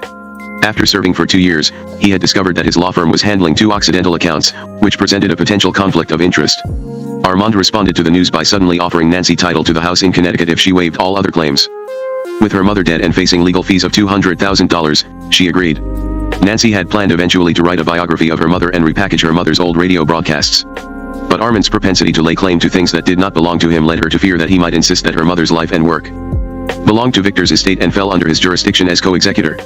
Therefore, she demanded written acknowledgement from him that she unequivocally owned the rights to her mother's life and creative output.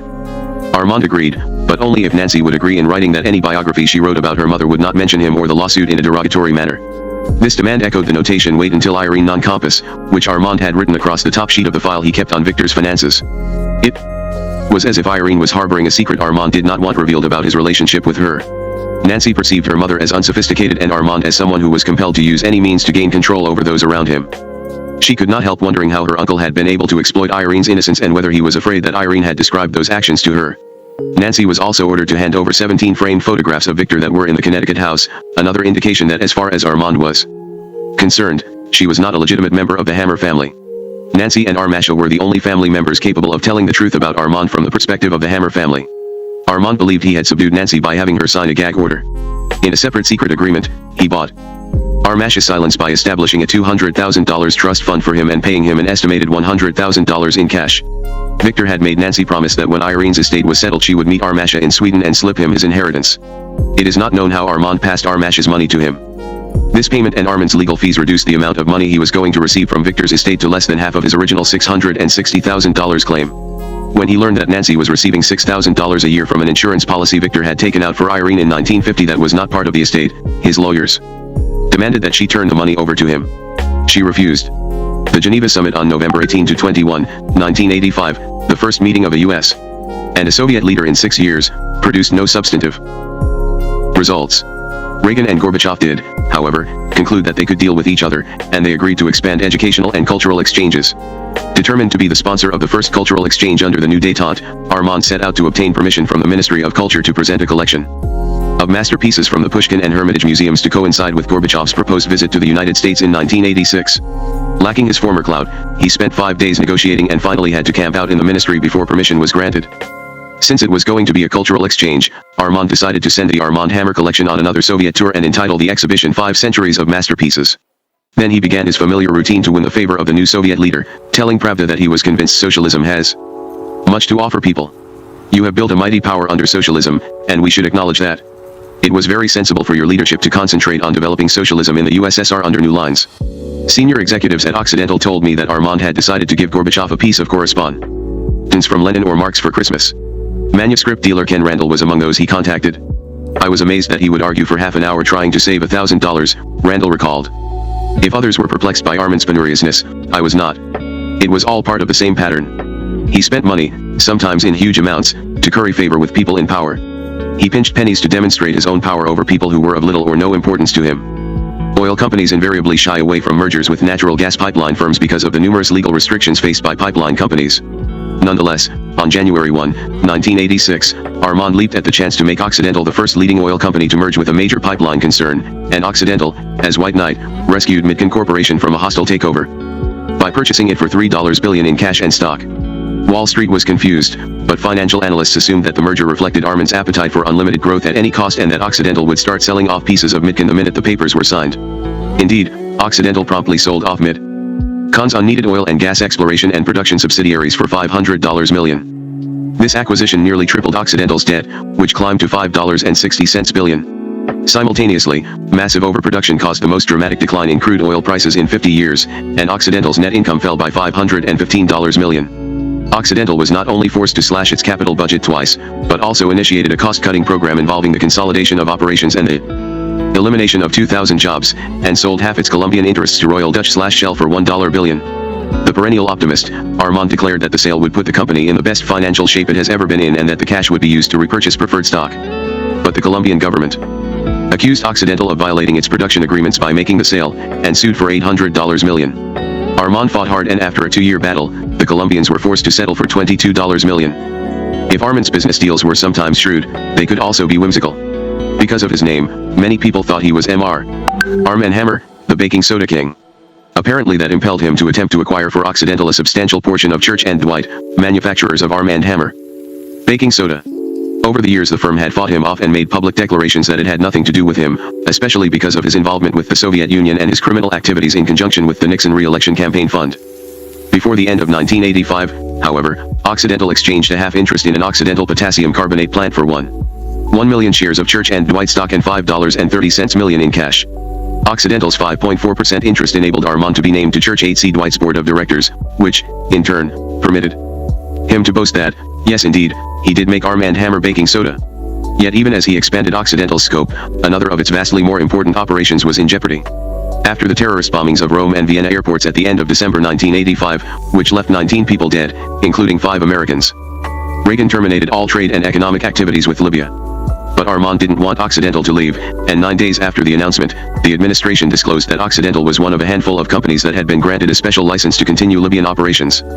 Finally, President Reagan ordered that no U.S. company do business with Libya, which left Occidental with no option but to withdraw. But Occidental retained its property rights in Libya, and my friends at the company told me that Armand's new impossible dream was that someday Occidental would make a triumphant return. After ignoring a dozen phone calls from a man named Steve Weinberg asking for an interview, Armand received a letter from him on January 12, 1986. Weinberg was the executive director of Investigative Reporters and Editors, a professional organization for journalists, and an associate professor of journalism at the University of Missouri. After 4 years of preliminary research, he had received a contract from Little, Brown and Company to write an unauthorized biography of Armand for an advance of $160,000. Weinberg explained that he was anxious to have Armand speak for himself, but his letter was ignored. Subsequently, Weinberg wrote in Regardes magazine that Hammer has created a persona that sometimes seems to conflict with the facts. Without the facts it is hard to know where myth ends and reality begins. The last thing Armand wanted was to see the facts in print, and when Weinberg wrote to him again, the letter again went unanswered. Weinberg went on to conduct 700 interviews and gather thousands of pages of documents, which included court records, government files, FBI memoranda, historical archives, and Armand Hammer Foundation reports. After he employed the Freedom of Information Act to gain access to the minutes of the SEC hearings concerning Armand's questionable business practices, Occidental lawyers attempted to stop him by claiming that this information would compromise national security issues. They also wrote to his publisher and accused Weinberg of attempting to portray Armand as unscrupulous and willing to attain personal goals and ambitions through criminal acts, breaches of fiduciary duty or other unconscionable behavior. Declaring Weinberg's book beyond redemption by corrections, they urged the cancellation of Weinberg's contract. The threats were meaningless because the book hadn't been published and no evidence existed that Weinberg had libeled Armand. But the author decided that in fairness, when his manuscript was near completion, he would again offer Armand a chance to tell his side of the story. Determined never to set the record straight, Armand refused this invitation, too. About the same time Mayor Bradley, who was campaigning for the California State House, returned $6,000 in campaign contributions to Occidental. A commentator remarked that Bradley was trying to avoid the Occidental taint. In light of what Weinberg's book might reveal, I'm sure Armand considered Bradley's action a mere slap on the wrist. On April 28, the Soviets announced that 2 days earlier an explosion in a reactor at the Chernobyl nuclear power station near Kiev had emitted more long-term radiation into the atmosphere, water, and soil than all previous nuclear explosions combined. The next day, UCLA bone marrow transplant specialist Robert Gale called Armand in Washington, where he was overseeing preparations for the May 1 opening of his latest U.S.-Soviet art exchange at the National Gallery of Art, and explained that he wanted to use the International Bone Marrow Transplant Registry to perform transplant operations on persons seriously contaminated by the accident.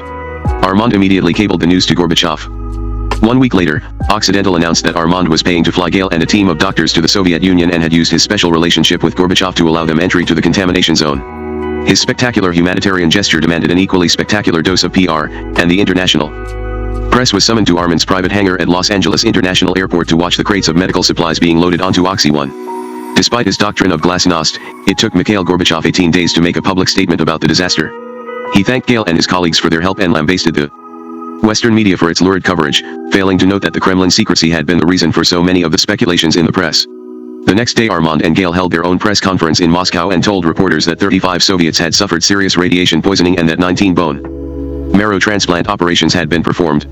Armand added that even though the Soviet government had volunteered to reimburse the costs of the medical expedition, estimated at $600,000, he was donating them to the Soviet people. While he was speaking, he was handed a note saying that Gorbachev would like to see him. Like Soviet leaders before him, Gorbachev found Armand a useful means of expressing his views to the West, and Armand dutifully reported that Gorbachev maintained that the Chernobyl disaster had sent a signal that Star Wars, which Gorbachev contended held the potential to be a Chernobyl in space, could never be allowed to happen, and that a nuclear test ban, ratification of the SALT II defense treaty, and a 50% nuclear arms reduction agreement were the prerequisites for another summit with Reagan. Armand added that he had urged Gorbachev not to quarrel about the location of a summit meeting but to schedule one immediately on Thanksgiving, a traditional day of peace. Armand's efforts on behalf of the Soviets were not limited to medical assistance. Aware that Raisa Gorbachev sat on the board of directors of the Soviet Cultural Fund, he donated 18 paintings and $100,000 to the organization. Thereafter, Armand and Gale returned to Los Angeles and a blizzard of favorable publicity. Back in Washington, Armand held a private meeting with Secretary of State George Shultz, but Reagan, displeased that Gorbachev was trying to dictate the terms of a summit meeting through Hammer, refused to meet with him. On July 23, Alexander Goldfarb, a professor of microbiology at Columbia University's Julius and Armand Hammer Medical Center, wrote to Armand, describing the plight of his father, 67-year-old Soviet Jewish dissident David Goldfarb. The senior Goldfarb was a distinguished microbiologist in his own right and a diabetic, but the Soviets had refused for 8 years to grant him an exit visa even though he was now blind, had lost one leg, and was in danger of losing the other. Armand had previously been criticized publicly for not coming to the aid of the elder Goldfarb, but he still ignored Alexander Goldfarb's letter, and would say later that he hadn't received it. On July 28, the Wall Street Journal printed the letter on its front page under the headline "To Russia with Hope," a plea for Armand Hammer's help, placing Armand in the position of having to respond without discrediting the Soviet leadership. Toward the end of the summer, the FBI arrested Gennady Zakharov, a Soviet employee attached to the United Nations, as he purchased 3 classified documents dealing with military aircraft engines. Gorbachev was on vacation, and in his absence the KBG responded to Zakharov's arrest with a vengeance. Minutes after U.S. News and World Report Moscow correspondent Nicholas Danilov received a gift from a Soviet friend that turned out to contain 2 maps marked secret, he was arrested, charged with espionage, and confined to Lefortovo prison. Led by the American Society of Newspaper Editors, the U.S. press was in an uproar about Danilov's framing and the fact that he would have to stand trial and face the death penalty. Their outrage was compounded the day after Danilov's arrest when Alexander Goldfarb revealed that his father had been approached by the KGB in 1984 and told that he would receive an exit visa if he implicated Danilov in a phony smuggling scheme. The likely solution was to trade Danilov for Zakharov, but the State Department made it clear that the trade was unacceptable because Danilov was innocent and Zakharov wasn't. Therefore, Zakharov could not be released unless Danilov was released first. Gorbachev was planning to invite Reagan to a mini-summit in a neutral country to work out the agenda for a full summit. Before the goodwill engendered at the Geneva meeting evaporated, the Soviet leader realized there had to be a quick resolution to the Danilov matter. Enter Armand. On September 4, his latest Soviet exhibition moved from the National Gallery of Art in Washington to the Metropolitan Museum in New York. The next day he did two things. He got the New York Times to agree to print an addendum to its review of the exhibition, which would mention that Occident Tal had underwritten the exhibition and named him as coordinator, and he launched a diplomatic initiative that he hoped would lead the Reagan administration to trade Zakharov for Danilov by approaching Israeli Prime Minister Shimon Peres and collecting a list of Soviet Jewish dissidents who could be included in the trade. In this way he hoped to motivate Israel to apply pressure to the Reagan administration and get it to alter its position about the exchange. The State Department continued to fear that a trade would lead the public to accuse the administration of capitulating to the Soviets, and Armand was told to back off. But suddenly word leaked that he was involved in back-channel negotiations to free Danilov, which made his activities front-page news and blocked State from issuing any more direct challenges to him that might prove potentially embarrassing. Finally, the two governments worked out a deal. Danilov would be released. Then Zakharov would plead nolo contendere and be expelled from the United States the next day. On September 23, after the Soviets balked because they did not understand the concept of nolo contendere, Armand sped to the Soviet Union to offer a personal explanation. Danilov was released on September 29. Zakharov was let go the next day. Simultaneously, the United States made the surprising announcement that Reagan and Gorbachev would participate in a mini-summit in Reykjavik, Iceland, on October 10 and 11. Armand, upset that he hadn't received enough credit for his involvement in the freeing of Danilov, allowed Life magazine to construct a journal of his rescue efforts. He reported that his activities had received the official blessing of Reagan, which wasn't true, and that he had met with Ambassador Anatoly Dobrynin and spelled out a solution in a letter that Dobrynin had delivered to Gorbachev. Therefore, he was the uncredited architect of the trade. A trade had taken place, but not the trade Armand claimed to have initiated. Zakharov had not been swapped for Danilov. He had been exchanged for Soviet dissident Yuri Orlov, the former chairman of Helsinki Watch, whom the Soviets had exiled to Siberia. Critics promptly accused Armand of taking undeserved credit for Danilov's release, and later, in his memoir, Two Lives, One Russia, Danilov spent only one paragraph on Armand's contribution. The Reykjavik mini-summit fell apart over the Star Wars issue, and the plight of David Goldfarb was apparently forgotten.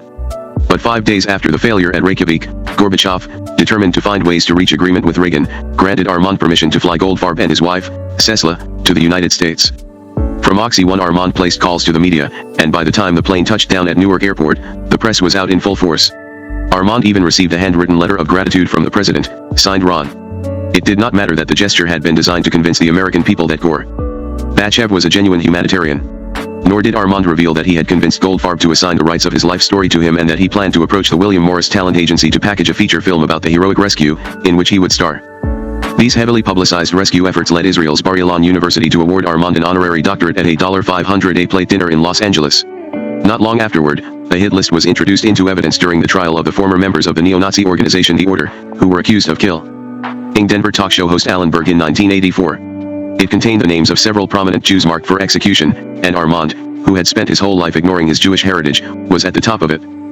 32 defiance of death on February 14, 1987, Armand joined Claudia Cardinali, John Kenneth Galbraith, Graham Greene, Chris Christopherson, Norman Mailer, Gregory Peck, Pierre Trudeau, Peter Ustinov, Gore Vidal, and 700 other delegates in Moscow to participate in the Soviet-backed International Forum for a Nuclear-Free World and the Survival of Mankind. Attention was focused on one delegate. Soviet dissident Andrei Sakharov, who was making his first public appearance since Gorbachev had ended his 6-year exile in Gorky. At the final banquet, Armand asked to be introduced to Sakharov and enumerated for him all the things he was trying to do to bring about a lasting peace. But when Sakharov supplied Armand with the names of 19 political prisoners to give to Gorbachev, Armand didn't seem at all interested. Armand and Sakharov subsequently joined the board of directors of the International Foundation for the Survival and Development of Humanity. This new U.S. Soviet organization had been created to address problems concerning human rights, the arms race, the environment, and world hunger. Armand also announced a $200,000 contribution, and I read into this new round of well-publicized activities his continuing quest for the Nobel Peace Prize. On March 11, Armand and Francis returned to the USSR to attend the opening of An American Vision, 3 Generations of Wyeth Art at the Soviet Academy of the Arts in Leningrad. This collection of paintings by N.C. Wyeth, his son, Andrew, and Andrew's son, Jamie, was the first American art exhibition to travel to the Soviet Union in 8 years. PepsiCo was the official sponsor of the exhibition, but Armand had pestered PepsiCo's chairman, Donald Kendall, until he received permission to authorize a small contribution from Occidental that would allow him to take part in the festivities. At the reception that opened the exhibition, as Francis and Armand descended a staircase and headed toward the receiving line to greet Mikhail and Raisa Gorbachev, Francis tripped and fell. Armand was so eager to be photographed with the Gorbachevs he ignored her and kept on going. After that incident, Francis stopped traveling with Armand. She was 83, and age and health were given as the reasons, but the senior executives were convinced that she had discovered 8 years after the fact that Martha Kaufman was continuing to work for the Armand Hammer Foundation. Francis was replaced by Armand's doctor, a Mexican-born anesthesiologist. Explaining that he was suffering from chronic pain, he eventually moved the anesthesiologist into his house. It appeared that he was being maintained with injections of stimulants to make him appear bright and alert on public occasions, as well as injections of the Romanian rejuvenation compound Gerovital, which he was having smuggled into the country from Mexico because it was cheaper than having it smuggled in from Romania. Over the years, Armand had repeatedly promised to donate the superb old master drawings in his collection to the National Gallery of Art. As the publication of his autobiography, Hammer, neared, he decided to have the drawings installed in the National Gallery and to stage a publication party that would also celebrate the generous donation. During an endless round of negotiations with director J. Carter Brown, Armand insisted on withholding a prized Leonardo. Brown and Armand had known each other for 16 years, and Brown knew exactly how to break the deadlock. He gave Armand a deadline and explained that if Armand let it pass, he would lose the opportunity of staging a major promotion for his book and seeing his name engraved beside the names of other major donors. Armand listened and then relented.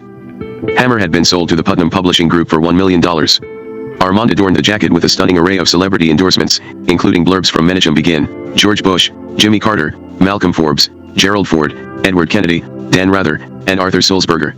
He also compiled a pamphlet of additional quotes for reviewers and organized celebrity-filled publication parties at both the National Gallery of Art and the Los Angeles County Museum's Francis and Armand Hammer Wing.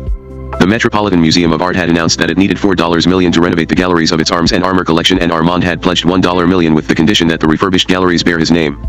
The newly restored Armand Hammer Equestrian Court was selected as the site for a third party. Permeated with the aura of a fairy tale, Hammer told the entertaining story of a saintly but shrewd man whose life consisted of one triumph after another. Along the way, almost every head of state expressed his gratitude for Armand's generosity, counsel, and wisdom. Reviewing Hammer in the New York Times, Ted Morgan commented that its subject can be forgiven his bursts of self-aggrandizement and his sometimes jejune political views, in light of his ability to do what other men only ponder. The myth of Armand Hammer was so persuasive that other critics were almost as flattering. Hammer quickly climbed to the top of the bestseller lists and remained there for 4 months. Later, Armand's writer, Neil Linden, remarked that a lot of sanitizing went on. But that was all he said at the time. Linden had signed an agreement not to speak publicly about Armand without his permission for the next 10 years. In February 1992, by which time Armand was dead, Linden wrote in British Esquire, "I was Armand Hammer's alter ego. I had spent 2 years inventing him in print. I had composed his thoughts, figured out his motives, guessed what he might have said in the scenes I was describing. His character was my creation in a fictional enterprise." Linden also wrote that he had earned $500,000 and around $72,000 in expenses for having flogged every atom of my soul. Around the publication date of Hammer, the Los Angeles Times reported the rumor that Armand had sent Ann Landers a jade necklace accompanied by a note asking her to write a letter of recommendation on his behalf to the Nobel Peace Prize nominating committee. Armand denied the story but did say that Gregory Peck and Menachem Begin had voluntarily written letters on his behalf. "I've done nothing actually to get it," he remarked disingenuously. "If it happened, I'd be greatly honored. But I don't. Think about it." When the Times printed a front-page story indicating that he was seeking a museum to bear his name, he fired off a letter reaffirming his commitment to donate his art collection to the Los Angeles County Museum.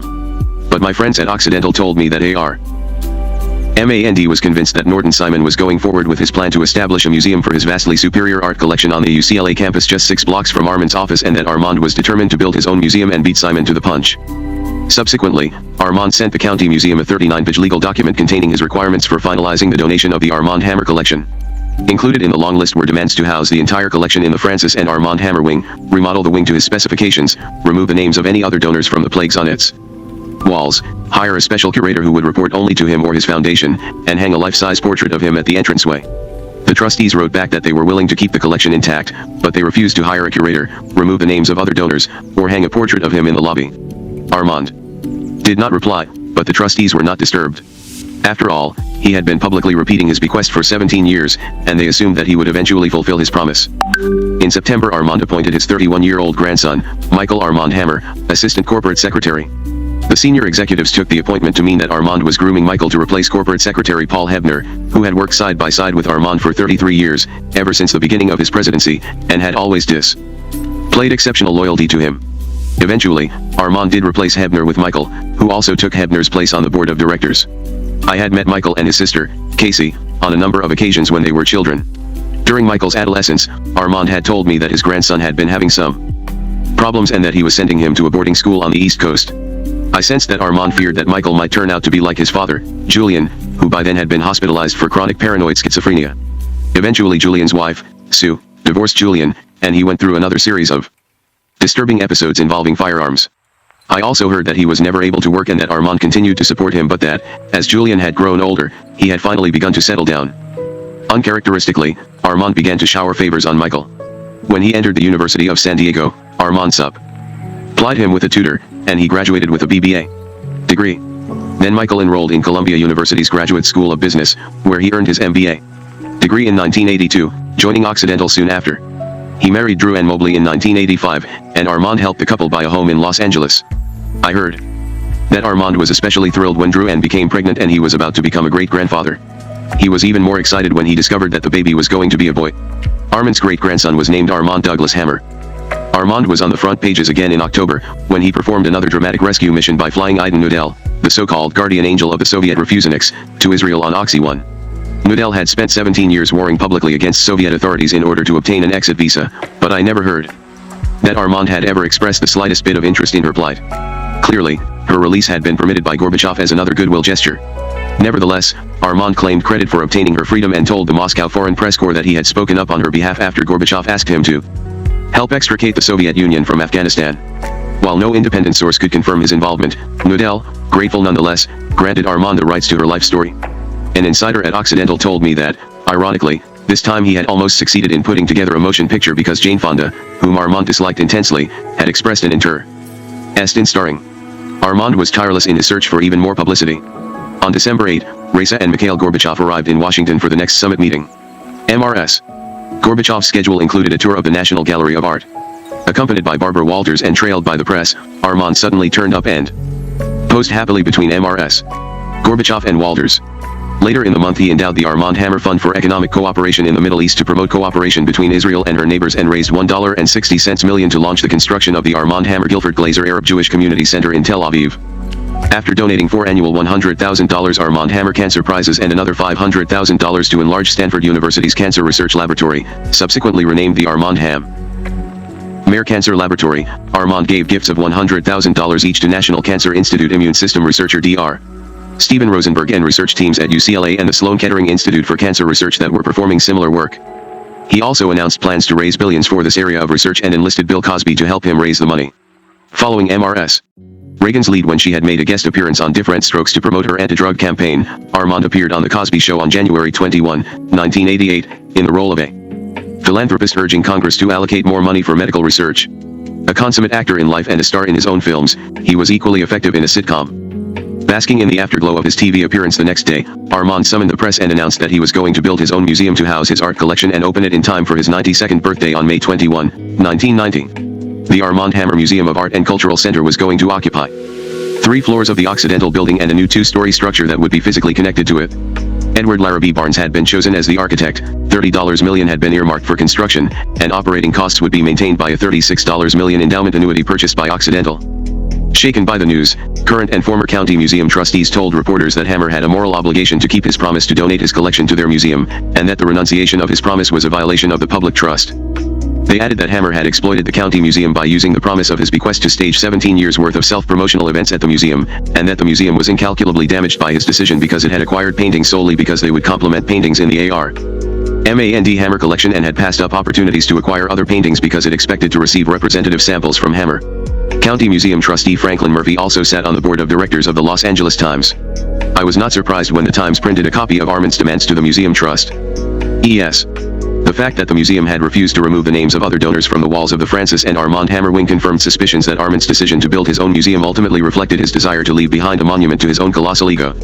Subsequently, County Museum Director Earl Powell expressed his belief that Armand had approached Edward Larrabee Barnes before he presented his demands to the museum, which indicated that they were a setup to establish grounds that would enable him to withdraw his collection. Armand placed all the blame on the trustees. They were treating me as somebody that frankly they could push around. They thought I had no place to go, he declared to reporters.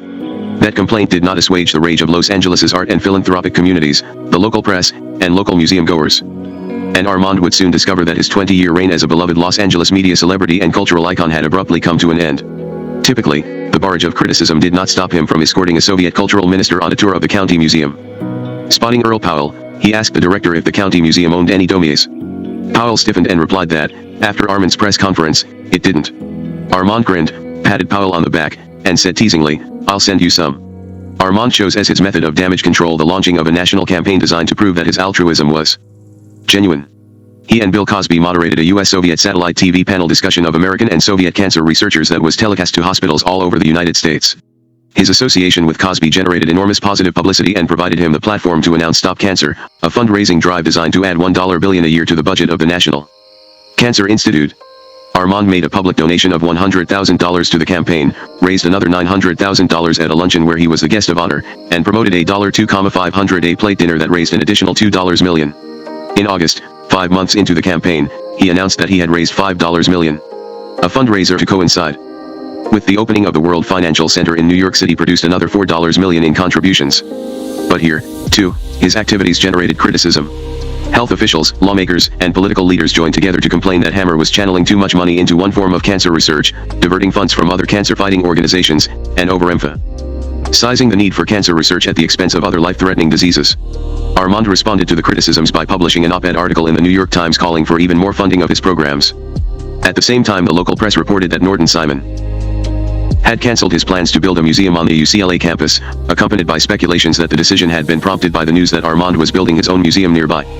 In 1986, Forbes magazine's list of the 400 richest Americans had placed Hammer's wealth at $180 million. Edward J. Epstein subsequently wrote in Manhattan, Inc., that Armand's 1.5 million shares of Occidental stock, representing the ownership of only 0.8% of the company, were worth no more than $35 million, that all of his art holdings were earmarked as donations, and that his wealth essentially consisted of shareholder money that he spent at whim. Hammer's name was omitted from the next Forbes 400 listing. The will that Frances Hammer wrote in 1971 left her half share of community property to Armand and provided that if he died first, her estate would be placed in a trust for her sisters, brother, niece, and nephew. For tax reasons, the will was amended to include the Armand Hammer Foundation as a beneficiary. The legal firm that represented Frances also represented the Armand Hammer Foundation. On May 12, 1988, Frances hired a lawyer with no involvement with Armand or his foundation to draw up a new will. She disinherited Armand and left all of her own property and her half share of community property to her sister's daughter, Joan Weiss, with whom she had remained close over the years. Frances also left their house, which she owned, to Weiss immediately on Armand's death, and appointed Weiss's husband, Robert, the executor of the new will. According to the community property laws of California, Frances was half owner of the Armand Hammer collection, which Armand was donating to the Hammer Museum. In February 1983, Frances had co-signed without benefit of legal counsel a one-page typewritten letter from Hammer to her, giving him all of the art. The new will, which gave Joan Weiss the legal right to claim possession of half of the paintings after Frances's death, presented a direct challenge to the validity of that letter.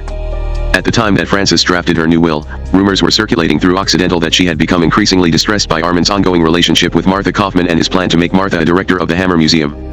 Nor had Frances recovered from the shock of Armand's attempt to take away Nancy Eland's home, and she feared that if she died first, he would treat her family with the same viciousness.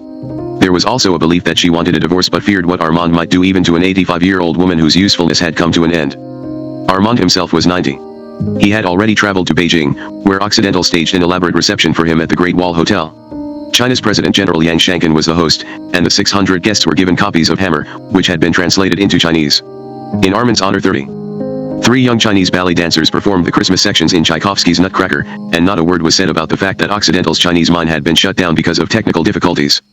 Other Chinese mines were having to fill Occidental's coal orders, causing Deng's economy to suffer staggering losses. Next, Armand staged an elaborate birthday gala for himself at the Kennedy Center for the Performing Arts, and tributes to his humanitarianism poured in from all over the world. 8 days later, Reagan went to Moscow for his fourth summit meeting with Gorbachev, and Armand followed to sing the praises of U.S.-Soviet cooperation. He told the Moscow Foreign Press Corps that the renewed spirit of détente indicated that the time had finally come to construct a golf course in Moscow, and he ordered Occidental to break ground. He then received an uncomfortable reminder that he was not really at the center of either American or Soviet power. Armand had endowed an American College of Surgeons scholarship and had it named after Nancy Reagan's stepfather, Dr. Loyal Davis. But when he pleaded with the First Lady to invite him to the state dinner at the U.S. Embassy during the summit, she bluntly turned him down. Of course, Armand had no difficulty securing an invitation for Gorbachev's dinner for Reagan. On July 6, a series of devastating explosions rocked Occidental's Piper Alpha platform in the North Sea, shooting flames 400 feet into the air, destroying the platform, killing 167 workers, and putting the operation out of commission for an entire year. Legendary oil well fighter Red Adair spent 23 days putting out the blaze. Armand took exactly the correct PR stance and did not soft-pedal the disaster. He went to Scotland immediately to make his presence felt. Many of the residents of Aberdeen refused to comment on the disaster because they worked for Occidental and were in awe of Armand. An 11-month investigation produced a report criticizing Occidental for unsafe practices and government inspectors for failing to discover safety defects on the rig. It was later revealed that the blast had been caused by a leak in a pump and that safety devices had failed to respond. Occidental and its North Sea partners made offers totaling $187 million to the families of the 167 workers who died in the explosion. An out-of-court settlement was reached just 3 months after the disaster. With most of the settlement and reconstruction costs covered by insurance, Occidental's losses were minimal. After a consortium of Soviet museums joined forces with Amsterdam's Stedelijk Museum to mount a touring retrospective of paintings by Casimir Malevich, it set an asking price of $1.50 million in hard currency. Armand decided that the exhibition would be the perfect opening event for the Hammer Museum, whose construction was well underway. But the new freedoms under Gorbachev challenged Armand's acknowledged methods of doing business in the Soviet Union. Not only had he lost his competitive edge, but the possibility that the ruble might be stabilized and become a legitimate hard currency also threatened to make his awkward but ingenious barter deals an anachronism. Nor were the regional ministries treating him with the respect that he had been accorded by the Soviet Ministry of Culture during the Brezhnev years. Thus, he resorted to another familiar weapon in his arsenal. When, on December 7, Armenia was struck by a massive earthquake that killed 25,000 people, injured thousands more, and left 500,000 homeless, he announced a $1 million emergency aid donation. I was told that after he made this gesture he pulled every string at his disposal to obtain permission to import the Malevich exhibition to Los Angeles. Still, he had to come up with the $1.50 million fee, and he announced that he was paying the entire amount.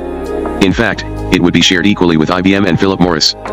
Election day was approaching and Occidental had supplied $7.1 million to the Los Angeles Public and Coastal Protection Committee, which was essentially a front organization that had placed a pro-Pacific Palisades drilling proposition on the ballot. An anti-drilling proposition, backed with funds of $2.80 million, was on the same ballot, and the ugliest of campaigns was underway. The pro-Occidental group took the position that the drilling opponents represented only the west side of Los Angeles. It was a euphemism for wealthy Jews, and carried with it the implication that they were so rich they could afford to oppose growth and had little or no concern for the economic needs of blacks and other minorities. After Occidental was defeated and the Slow Growth Initiative won, Armand was subjected to another round of severe criticism and accused of using the funds he had raised from prominent local Jewish businessmen to turn his desire to drill in Pacific Palisades into a racial issue that exploited anti-Semitism and pitted rich against poor, whites against blacks, and the west side of the city against the poverty-stricken south side. At the same time, Reagan was nearing the end of his second term and was also approaching the end of his usefulness to Armand. Still, there was one piece of unfinished business. Armand contributed $1 million to the Reagan Library Construction Fund and donated Charles Russell's Fording the Horse herd, valued at $750,000, to the White House. Then he ordered his lawyers to apply for the presidential pardon that he had craved for so many years. The Justice Department indicated that he could be pardoned, but I was told that Armand had insisted he was innocent and had been framed and demanded that the government issue a declaration of innocence. Reagan issued 32 pardons before his term ended. Armand's pardon was not included. On the day Reagan left office, he modified trade sanctions against Libya so that 5 U.S. companies, including Occidental, could resume operations. The decision was designed to counter Gaddafi's threat to nationalize the assets of these companies. It was something, but not enough, and Armand turned his attention to President-elect Bush. He had promised his personal papers to the Library of Congress, and in January 1989, that promise was finally kept. Then he received permission to mount an exhibition of the most impressive correspondence in his papers 3 days before Bush's inauguration. During the reception, which was packed with ambassadors and legislators, he announced a donation of an additional $100,000 to the Library of Congress.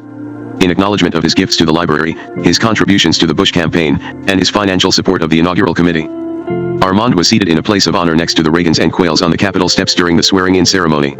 Once again I knew that Armand had greased his way into a position of prominence, and it was entirely fitting that directly after the inauguration Peruvian President Alan Garcia Perez announced that Occidental had made a major oil discovery estimated at 600 million barrels, 1.5 times Peru's existing reserves. From the Capitol steps, Armand hailed the discovery as comparable to Occidental's achievements in Libya and Colombia. Subsequently, the Wall Street Journal reported that the announcement had baffled analysts and that Occidental was non-committal in its response to questions about it. The following October, the Republican National Committee revealed the names of Team 100, a list of wealthy individuals who had made so-called soft money donations of $100,000 or more to Republicans outside federal campaign contribution limits and were, therefore, required by law to donate this money only at the state or local level. Wedged among the corporate bigwigs, the wealthy, and the famous was the name of a former Occidental senior executive. Had Armand been up to his old tricks? I wondered. In May 1989, investment advisor Alan Kahn filed a class action suit in the Chancery Court of Delaware, where Occidental was incorporated, on behalf of an Occidental shareholder. Calling Occidental's $30 million charitable contribution to build the Hammer Museum and its purchase of a $36 million endowment annuity to run it a gift to Hammer's ego and a waste of corporate assets, Kahn asked Vice Chancellor of the Court Maurice Harnett to enjoin the company from spending $66 million on a project that would not benefit the shareholders.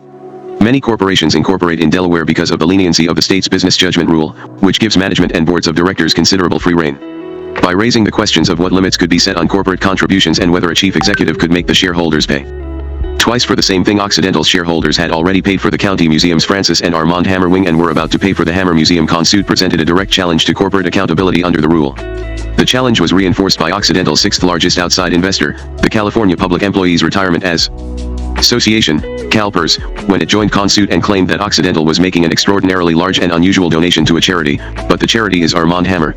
A clear conflict of interest. 9 days after the Kahn filing, another group of shareholders, in an action that came to be known as the Leviton suit, filed a similar class action suit in the Chancery Court. While these legal activities were underway, Martha Kaufman, who would one day, I suspected, find employment in Armand's new museum, underwent a legal change of name and became Hillary Gibson. She had taken voice lessons and changed her hair color, and appeared to be a different person. Later she would explain that her former husband had remarried and her children were grown, so it seemed like a good time to establish my own identity.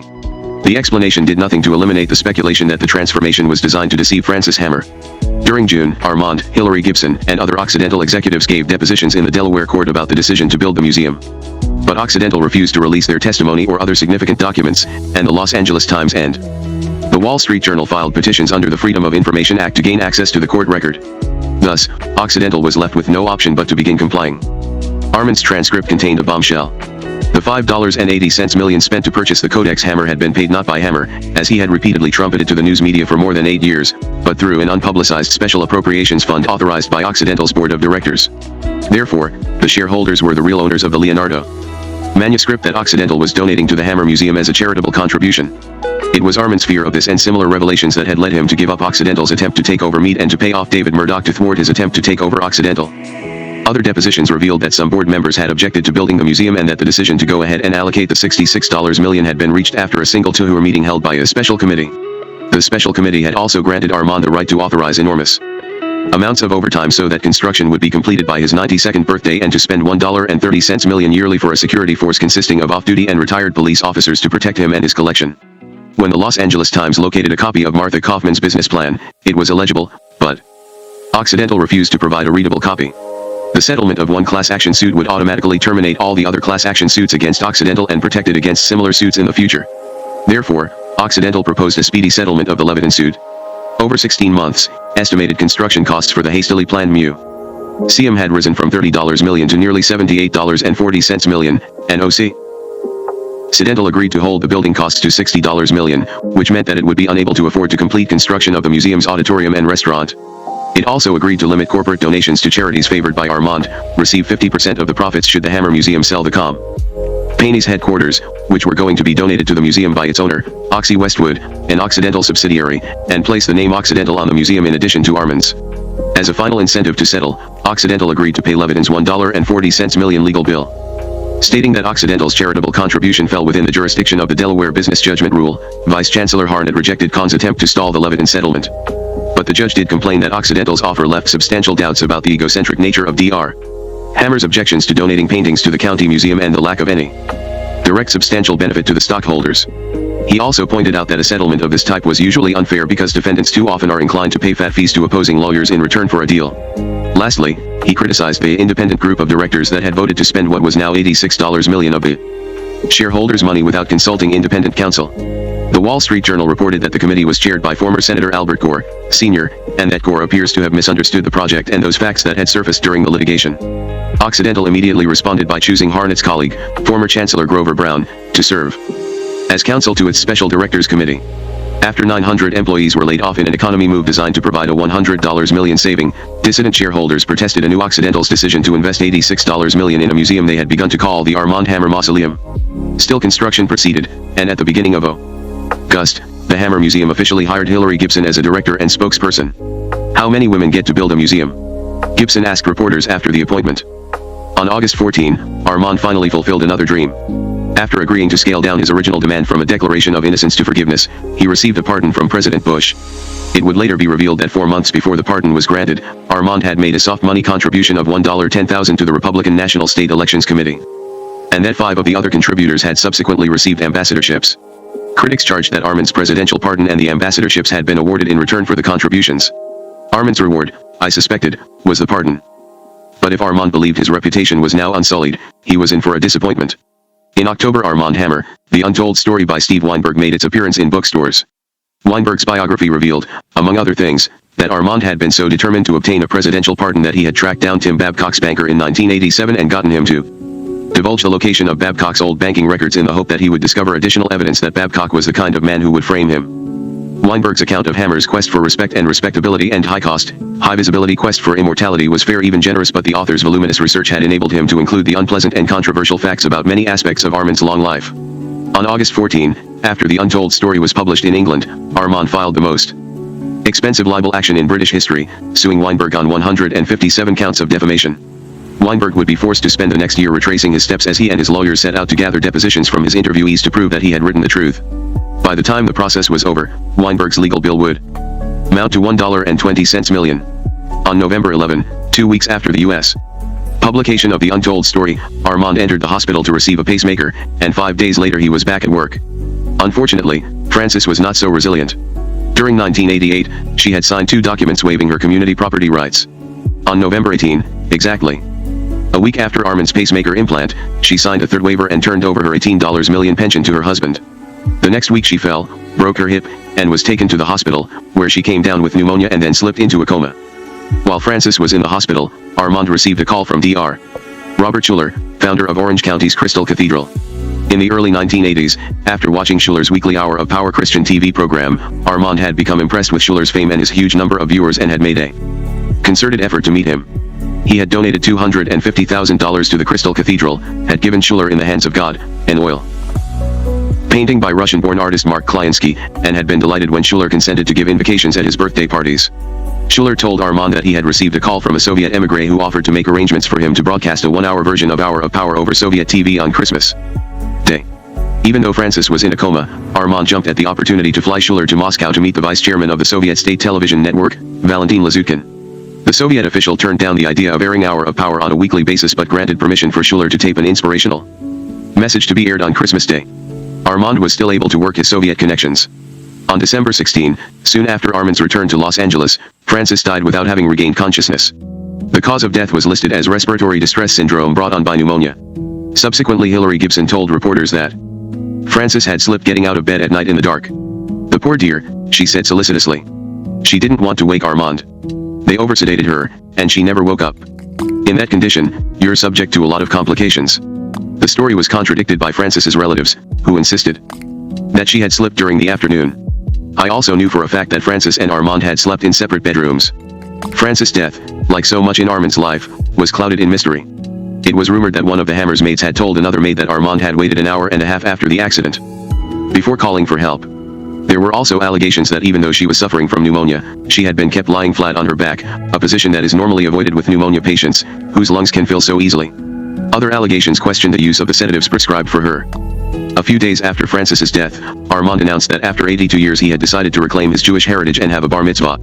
The idea had originally stemmed from Rabbi Daniel Lapin of the Pacific Jewish Center, an Orthodox Jewish synagogue in the Venice Beach area of Los Angeles, whose congregants at one time or another included Bob Dylan, Elliot Gould, and Barbra Streisand. Lapin had been looking for a way to raise enough money to construct a new building and had suggested the idea of a belated bar mitzvah to Hammer's administrative assistant, Rick Jacobs.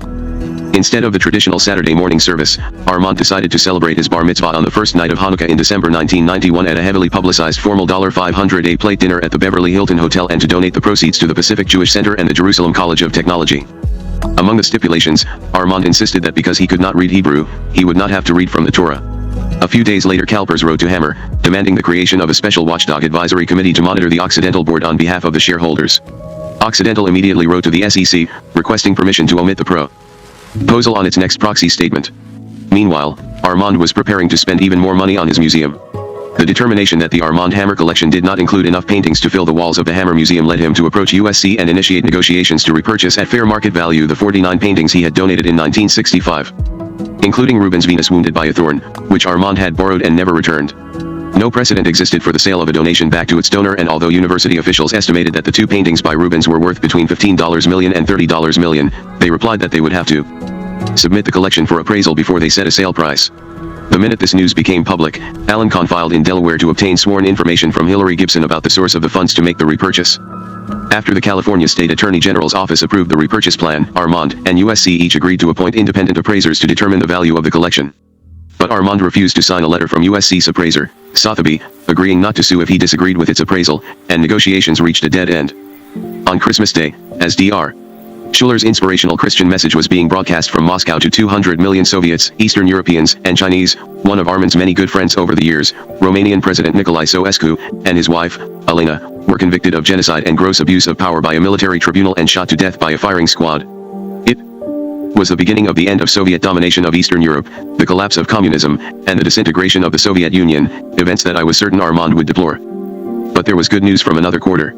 Just before 1989 came to an end, Venezuela announced that it was going to make the $42.20 million compensation payment with oil not cash to Occidental that it had been refusing to pay since 1975. The decision was particularly surprising because Armand's nemesis, Carlos Andrés Pérez, had just been re-elected president after being out of office for 10 years. Financial analysts noted that Venezuela was in perilous financial shape, was attempting to negotiate a 50% cut in its $20.30 billion foreign debt, and needed the help of the Bush administration to accomplish this goal. It was their assumption that Venezuela's payment to Occidental was part of their quid pro quo with the Bush administration to obtain that cooperation. It had taken Armand 14 years to collect this debt, but it was not in his nature to give up, and he had finally gotten his way. He's lived years too long. On January 2, 1990, Occidental announced that it had reached a settlement in the Levitin suit. After reviewing the settlement, Vice Chancellor of the court Harnett commented that if the court was a stockholder of Occidental, it might vote for new directors. Harnett gave his approval anyway and scheduled a final hearing on April 4, but Armand and CalPERS filed appeals to overturn the agreement in the Delaware Supreme Court. It was their contention that an $86 million corporate charitable contribution exceeded the scope of Delaware's business judgment rule and was outside the bounds of reason, and that the proposed pact was a cosmetic gesture that does nothing to resolve the claims of waste. Another large institutional shareholder, Battery March Financial Management, launched its own appeal and demanded that the shareholders be given the opportunity to vote on whether to continue building the museum. But of all the objections that were raised, the most disturbing came from Richard Cleary, the attorney representing Francis Hammer's niece and sole heir, Joan Weiss. Cleary told the court that the Francis Hammer estate claimed ownership of a substantial interest of the Armand Hammer collection, and that the disclaimers Francis had apparently signed before her death, which had already been entered into evidence, were unenforceable because Francis had not had independent legal counsel when she signed them. The signature on the third waiver apparently was not hers. She had never informed Robert Weiss, the executor of the estate, or Joan Weiss, her closest relative, about their existence, and no copies had been found in her carefully organized personal papers.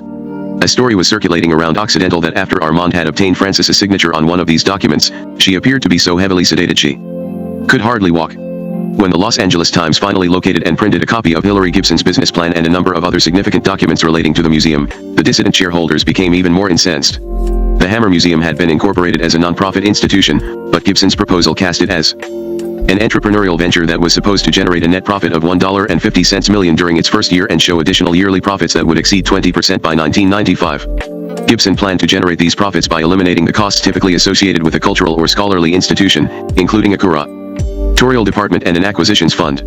In their place, aggressive marketing was going to be used to sell the museum as a trendy hangout for affluent Southern Californians. In addition, the bottom line was going to be pumped up by auditorium rental fees, profits from the Blumay Bistro and the Courtyard Cafe, where one might have seen Monet sipping his espresso over an afternoon repast at a similar cafe of the period, and the rental of the courtyard as in place to throw expensive parties.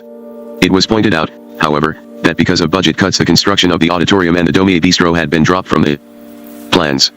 The other documents included details of the museum's extravagant decor.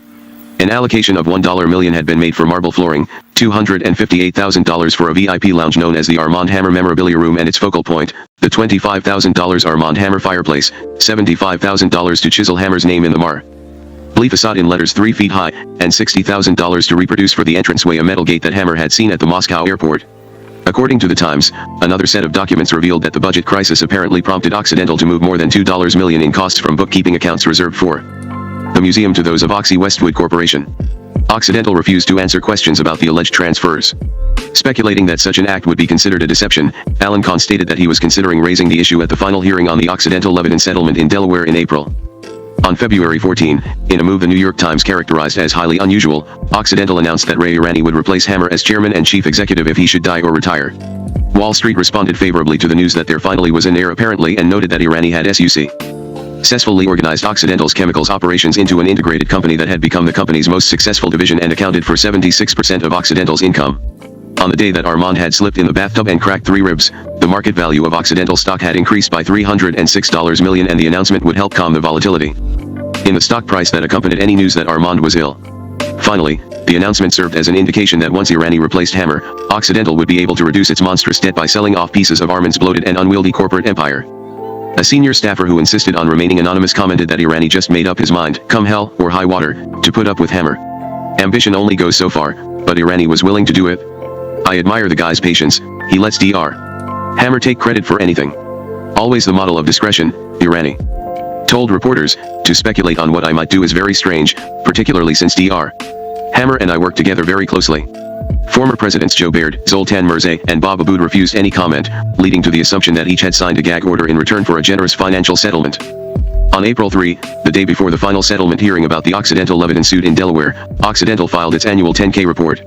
It disclosed that art holdings worth an additional $1.4 million and believed to be owned by Hammer were really owned by Occidental, that Occidental had donated these paintings to the Hammer Museum, and that it intended to spend another $2.3 million on construction. This sum was apparently the money the Times had suggested Occidental was trying to bury in another corporate account. Occidental obtained a court order sealing Hillary Gibson's deposition on the grounds that it dealt with confidential business strategies and fundraising techniques, and the Los Angeles Times filed immediately to have the deposition made public.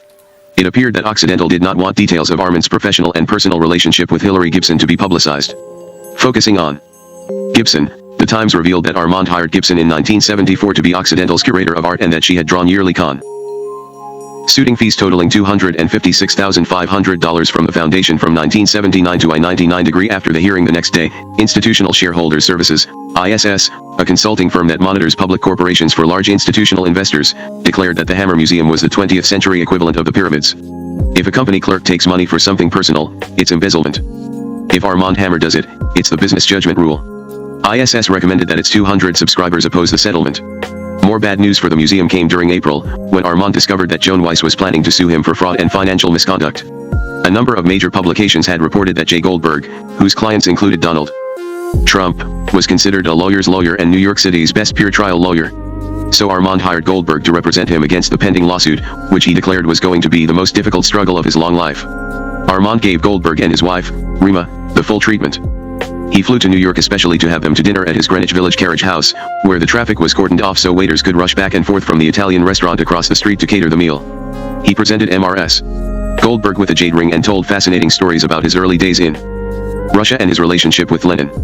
Even though he was over 90, his energy seemed boundless and he was still sharp and tough every inch, one of history's greatest industrial living legends in the flesh, and Goldberg decided to do everything possible to defend him.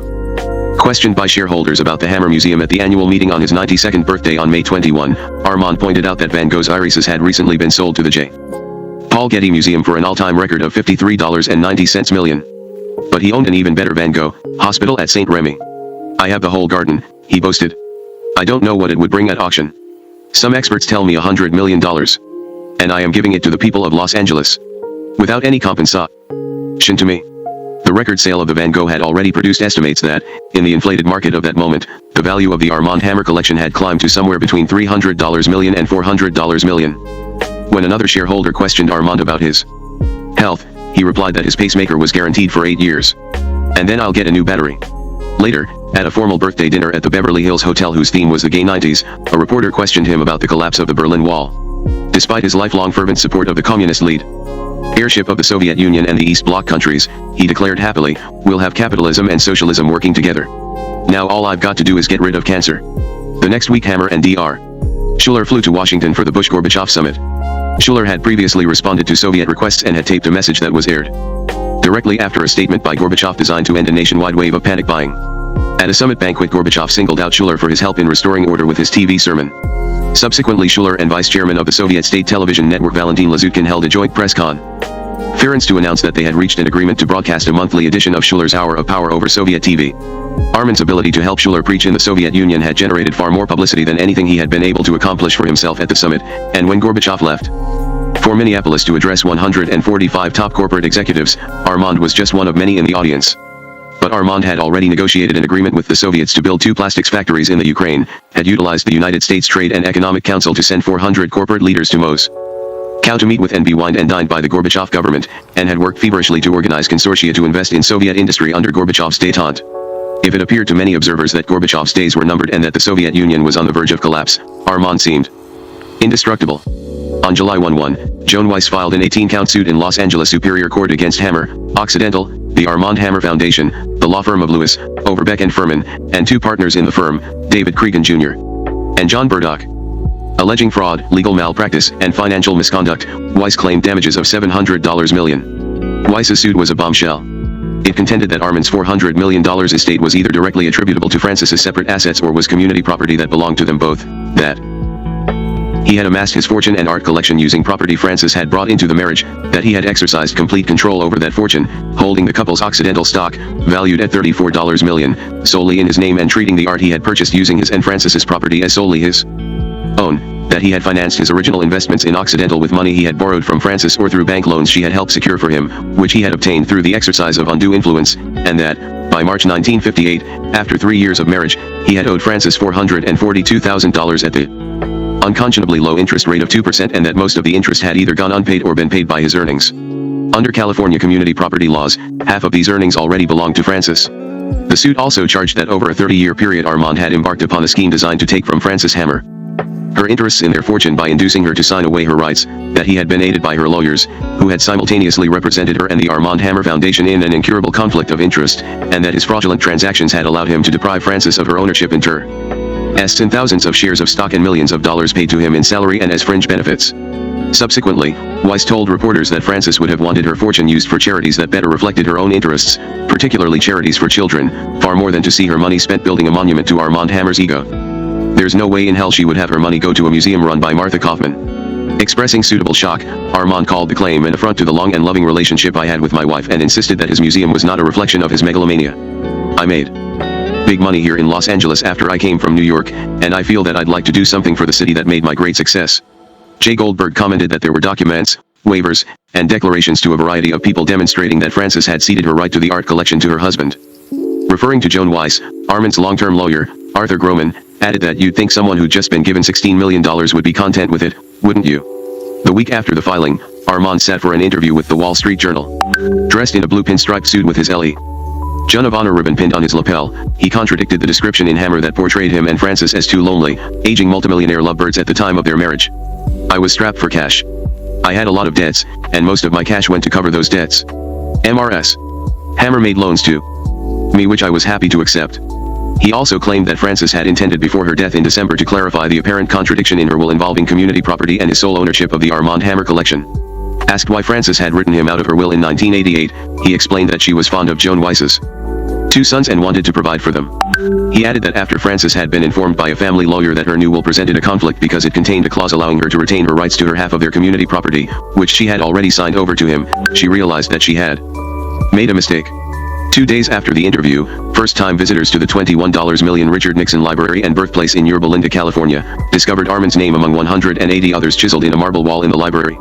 The names were listed by the size of their contribution. Hammer's was among the top 10. Jay Goldberg conducted a 3-day videotape deposition of Joan Weiss, and the word all over Occidental was that he had performed brilliantly. It was reported that Armand was relieved but that he seemed to be losing his strength. One of Armand's advisors told me that Armand's weakness seemed to be occurring simultaneously with his imbibing large quantities of herbal tea, which seemed to have had a diuretic effect on him and caused him to urinate frequently. The advisor told this to a long-term friend of Armand's, who replied, "Don't worry about it. Armand's lived 2 years too long anyway." The implication was that Armand's death would enable Occidental to be placed on an even keel, and that his demise ultimately would become another profit-making venture for the company. A few days later, the Los Angeles Times revealed that Occidental was attempting to secure $13 million from an unidentified Japanese corporation in order to complete the Hammer Museum, and that startup and first-year operating costs had increased more than 7 times during the past year. The financial problems faced by the Hammer Museum were amplified when a group of museums that owned paintings by Casimir Malevich decided to remove their holdings from the opening exhibition because of their concern that the canvases were too fragile to be displayed in a building with insufficient heating, air conditioning, water, and security systems. On October 19, Armand executed a new will. Using J. Paul Getty's will as a model, he bequeathed his entire estate to the Armand Hammer Living Trust, a device that would enable him to keep the size of his estate and the terms of his will out of probate court and, therefore, away from public scrutiny. The senior staff believed Armand had designated two charity beneficiaries, the Hammer Museum and Armand Hammer College. It was estimated that the estate contained cash and stock holdings of no more than $100 million. Therefore, the 4.25% of the assets that were to be dispersed yearly to the college and the museum would amount to only $4.25 million. Skipping over Julian, Armand named his grandson, Michael Armand, executor of his estate, sole successor trustee of his trust, and administrator of the Hammer Museum. Only Michael and Armand's lawyers would know the beneficiaries and terms of the will. Julian was mentioned, but Armand disinherited Julian's former wife and his adopted daughter and barred them from challenging the will. The will also contained instructions about the way his museum would handle his collection, including orders that no paintings could be sold and that a specified number of paintings had to be on permanent display at all times. The other financial terms were a secret. Therefore, it was impossible to determine what Armand had left Julian or anyone else. But a rumor would later circulate that he had included financial arrangements for two mysterious women. At the beginning of November, Los Angeles was flooded by a promotional mailing containing a personal letter from Armand announcing the opening of his museum on November 28 and the information that a charter membership was going to cost $40 and that charter members would be given the opportunity to attend a preview and meet Dr. Hammer and mingle with his other guests. As the opening neared, Hillary Gibson escorted reporters through the building, explaining that we're after a restrained elegance. It's what the Tate is about, what the frick is about, and pointing out that the Carrara marble used for the facade came from the same quarry used by Michelangelo. During a photo session for the Washington Post, she and Armand held hands. On November 27, Armand held a formal dinner and preview at the museum for 800 guests. Sipping flutes of champagne, they descended the marble staircase to 5 softly lit galleries, 2 of which contained the Armand Hammer collection and another 2, the Casimir Malevich exhibition. Edward Larrabee Barnes was a modernist, and the last gallery, meant to display the Codex Hammer, which was yet to be installed, was conceived as a small, darkened chapel dimly lit by low-level spotlights. Surrounded by a contingent of executives and security guards, Armand sat at the head table on the main floor between his friend Danielle Mitterrand, the wife of French President François Mitterrand, and Hillary Gibson. His anesthesiologist sat 1 seat away. Across from him sat Mayor Tom Bradley. The other guests included his 61-year-old son, Julian, and his grandchildren, Michael, Armand, and Casey. After telling reporters that he was feeling great, Armand said of his museum, "It's a miracle." His conduct that night led art historian John Richardson to report that there was even a certain heroism to the senile pirate's defiance of death. If Armand's decision to build the museum created an uproar in the press, the critical outcry about the Armand Hammer Museum of Art and Cultural Center and the Armand Hammer collection was even more devastating. Critics scoffed at the tiny plaque bearing the name Occidental on the front of the building and the huge portrait of Armand in the lobby. They declared the 79,000 square foot gray and white marble building discreet to the point of anonymity, banal yet overblown, and a striped marble lump. Armand's collection was dismissed as a slew of unspeakable paintings and too thin, too frankly mediocre to sustain a museum of its own. After Times art critic, Robert Hughes, had criticized Armand for decreasing the value of the Codex Hammer by hustling it around the world for publicity purposes, Armand approached Times senior management and attempted to have Hughes removed. Then Hughes fired another shot. "Nobody can say for sure which museum is the worst," he wrote. "But now we know which is the vainest. The idea of wasting $98 million on this trivial package seems obscene. A monument, in short, to the vanity of vanities." If Armand was wounded, he soon had another cause for celebration. 6 days later, after a 31-month battle, the Chancery Court of Delaware gave its final approval to the Occidental Leviton settlement. It turned out to be Hammer's last victory. 34 empty stage. Armand died at home just after 7 p.m. on December 10, 1990. According to a company contingency plan, Occidental security force immediately sealed off his office and home. When Joan Weiss's lawyer, Richard Cleary, heard the news, he drove to the house and arrived around midnight. Spotting a dozen men carrying boxes and suitcases out of Hammer's house, which now belonged to Weiss, he called his client on his car phone, and she called the police and reported a robbery. At first the police were refused entry. Finally Michael Armand Hammer opened the door. Cleary and Michael's lawyer stood on the sidewalk negotiating and came to an agreement to have the boxes and suitcases returned to Armand's bedroom. No one was able to ascertain what had been removed before Cleary arrived on the scene. "I heard reports that an inspection of the house revealed hypodermic needles scattered around the bedroom, a medicine chest that had been stripped bare, and the removal of Armand's taping system. Whatever tapes might have been in his possession at the time of his death were gone." The next morning the world awoke to the front page news that Hammer had died after a brief illness. No other cause of death was stated, but the Washington Post attributed the death to cerebral arteriosclerosis. Armand was recalled in the New York Times as virtually the only man who had been able to tell Mikhail Gorbachev firsthand what Lenin was like, in the Los Angeles Times as a man whose new idea was to see beyond ideology to what business could accomplish, and in the Wall Street Journal as one of the most colorful and forceful entrepreneurs of the 20th century. Orange County's register recalled him as living proof that with enough money, charm, philanthropy, and carefully crafted public relations, a persistent apologist for communism in its brutal phases can buy his way into conservative and Republican circles. This reaction and others like it led George Bush to decline comment. Mikhail Gorbachev stated merely that Hammer was associated with one of the most valuable pages of Soviet history. Occidental's new chairman and chief executive, Ray Irani, declared that Hammer's creativity, enthusiasm, and unyielding sense of optimism will be sorely missed, and David Murdoch commented that Armand was a man who never let anything stand in his way. And he wasn't above taking credit for something he knew nothing about. Hillary Gibson eventually told reporters that Armand had an enlightened self-interest, but it's the best kind of self-interest to have. Subsequently, I received a letter from Walter Davis, founder of Permian Corporation and Armand's first unofficial heir apparent. Davis wrote that Armand was the worst son of a bitch I have known in my life. He had no morals of any kind. On a normal day, a little over 600,000 shares of Occidental stock were traded. The day after Hammer's death, 8.1 million shares changed hands and the stock price closed at $22.62, up $1,875. But the predicted explosion in the stock price never materialized, and Wall Street insiders commented that Occidental, although a prime takeover target, was an over-leveraged chemical company in a recession and that no corporation was going to spend billions of dollars to acquire a company with an $8.50 billion long-term debt that paid an inflated 1% annual dividend of $2.50 at a cost of $750 million a year. Financial analysts stated that Occidental's only choice was to sell off a number of non-profitable and profitable subsidiaries and write off $2 billion to recover from the disastrous effects of Hammer's management during the last years of his life. The same day, Armand's lawyers placed his will into probate, which enabled them to obtain a standstill agreement. This temporary restraining order barred Joan Weiss from removing any more property from the house. Michael Hammer received the sole key to Armand's bedroom, Weiss changed the outside locks, and both sides posted their own security guards. The lawyers representing each estate also agreed to impound the contents of Hammer's Greenwich Village carriage house and Moscow apartment until the Weiss suit was settled. At the same time, Arthur Groman notified Jay Goldberg that he was going to take over the Hammer estate defense against Joan Weiss's claim. According to the terms of the Golden Casket Clause in Hammer's employment agreement, Occidental was required to pay $18,291,579 to the Armand Hammer Foundation, which contained a reserve of less than $6 million, $4.60 million to the Armand Hammer Living Trust, $1.90 million in unidentified additional benefits, and $318,000, including contributions, to Hammer's savings plan and supplemental benefits program. Restrictions on a grant of 67,712 shares of stock lapsed automatically, allowing the estate to receive an additional stock award worth $1.23 million.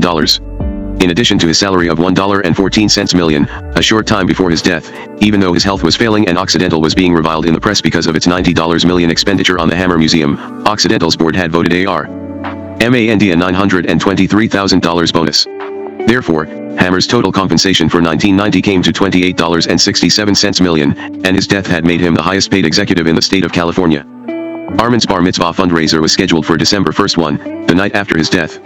The benefit committee converted the $500 a plate formal dinner into a memorial tribute, which inspired an additional 160 people to purchase tickets. Armand received the Hebrew name of Avraham ben Yehuda Maccabee posthumously, and the heavily publicized event raised $400,000. After that, the world that Armand had created for himself slowly began to crumble.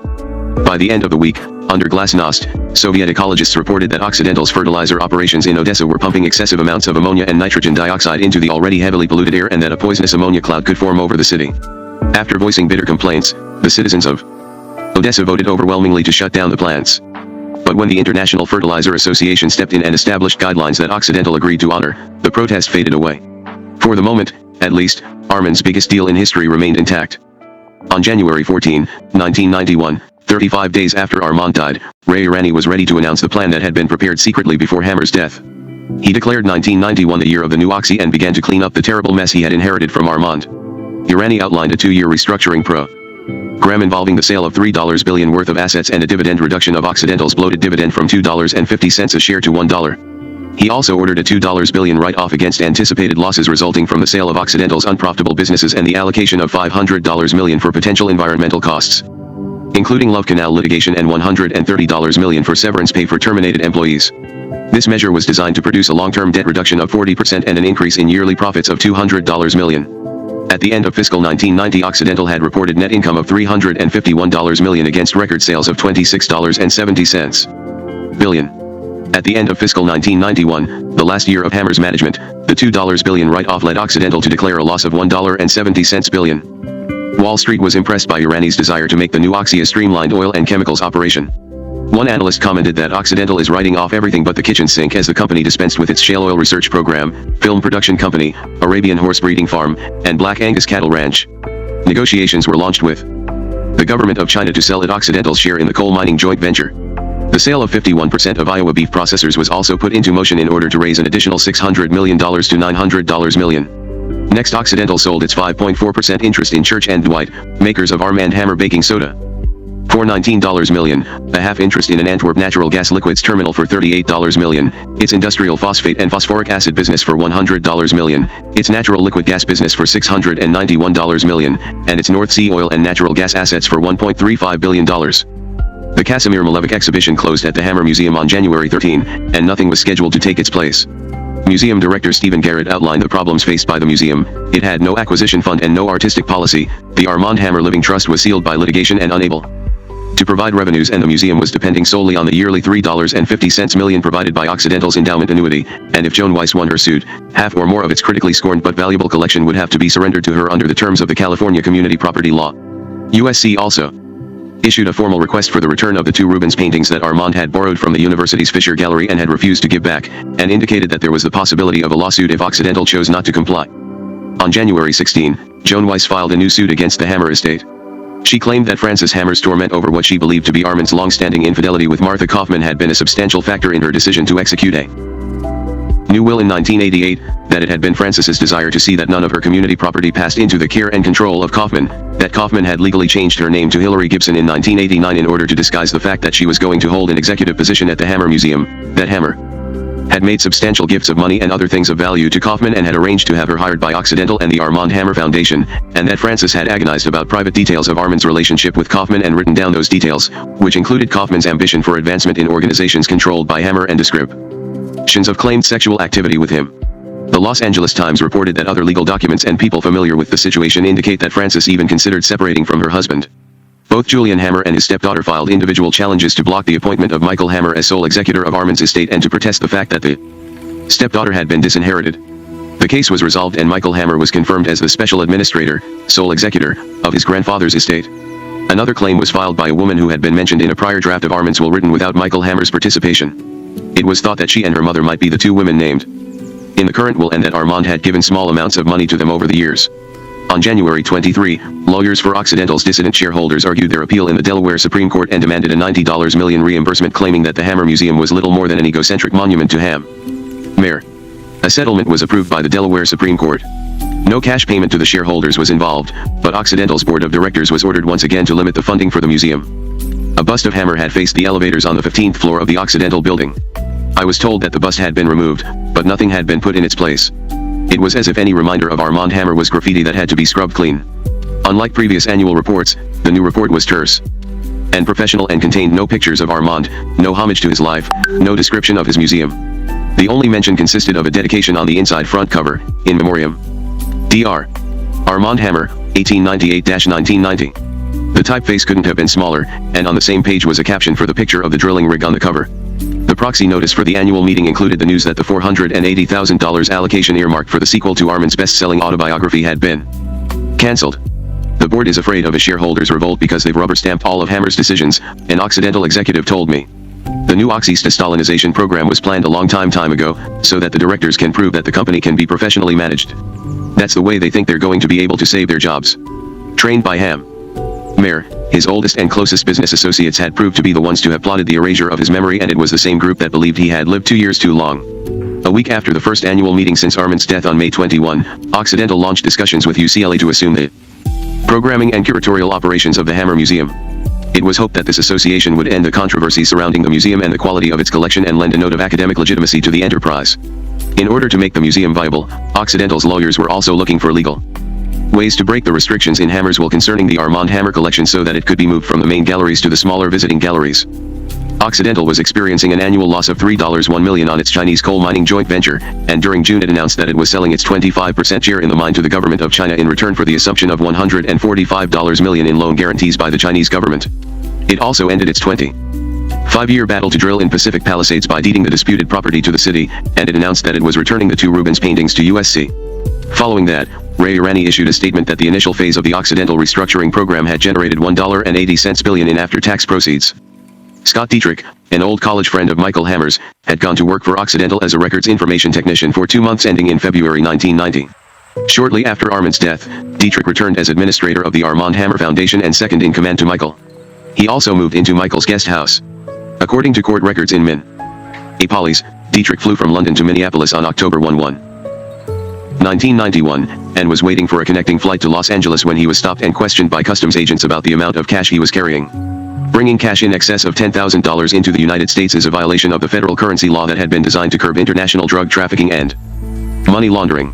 Dietrich said he wasn't carrying more than $10,000 and signed a customs form stating this fact, but a search revealed that he was carrying $60,000, $40,000 of it in $100 bills stashed in his cowboy boots. The agents put the money in a cabinet, sent for a drug detector dog, and watched as the dog went immediately to the cabinet.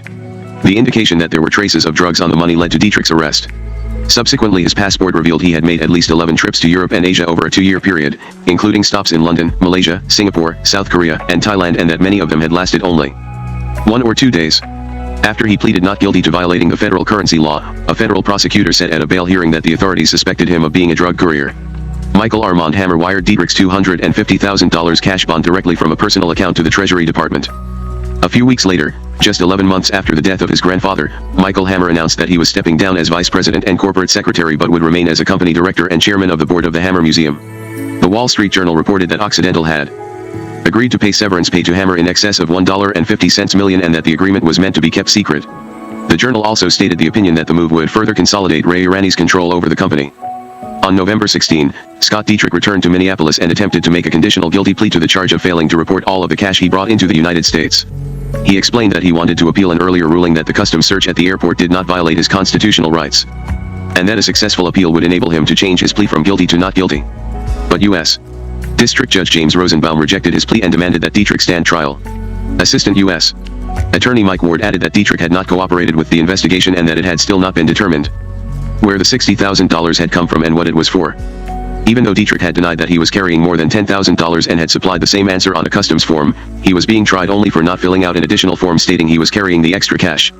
Therefore, on May 15, 1992, after a 7-hour deliberation, a federal jury found him not guilty. When reporters asked Hillary Gibson to comment about Michael Hammer and Scott Dietrich, she replied, "We're talking about the highest caliber of human beings." Subsequently, Gibson's daughter, Melinda Wade, turned up in New York City acting in Hotkeys on Fridays and Saturdays at midnight in a theater called Naked Angels. Filled with graphic simulated displays of gay sex, Hotkeys was the story of a young male hustler who picks up older men and bites them to death, and Wade was cast as one of 3 rich overprivileged white girls. A reporter introduced himself to Wade after one of her performances. Tears streaming down her face, she ordered him not to ask a single question and burst into hysterics. Over and over again she screamed, "Don't you dare open your mouth! Don't you dare!"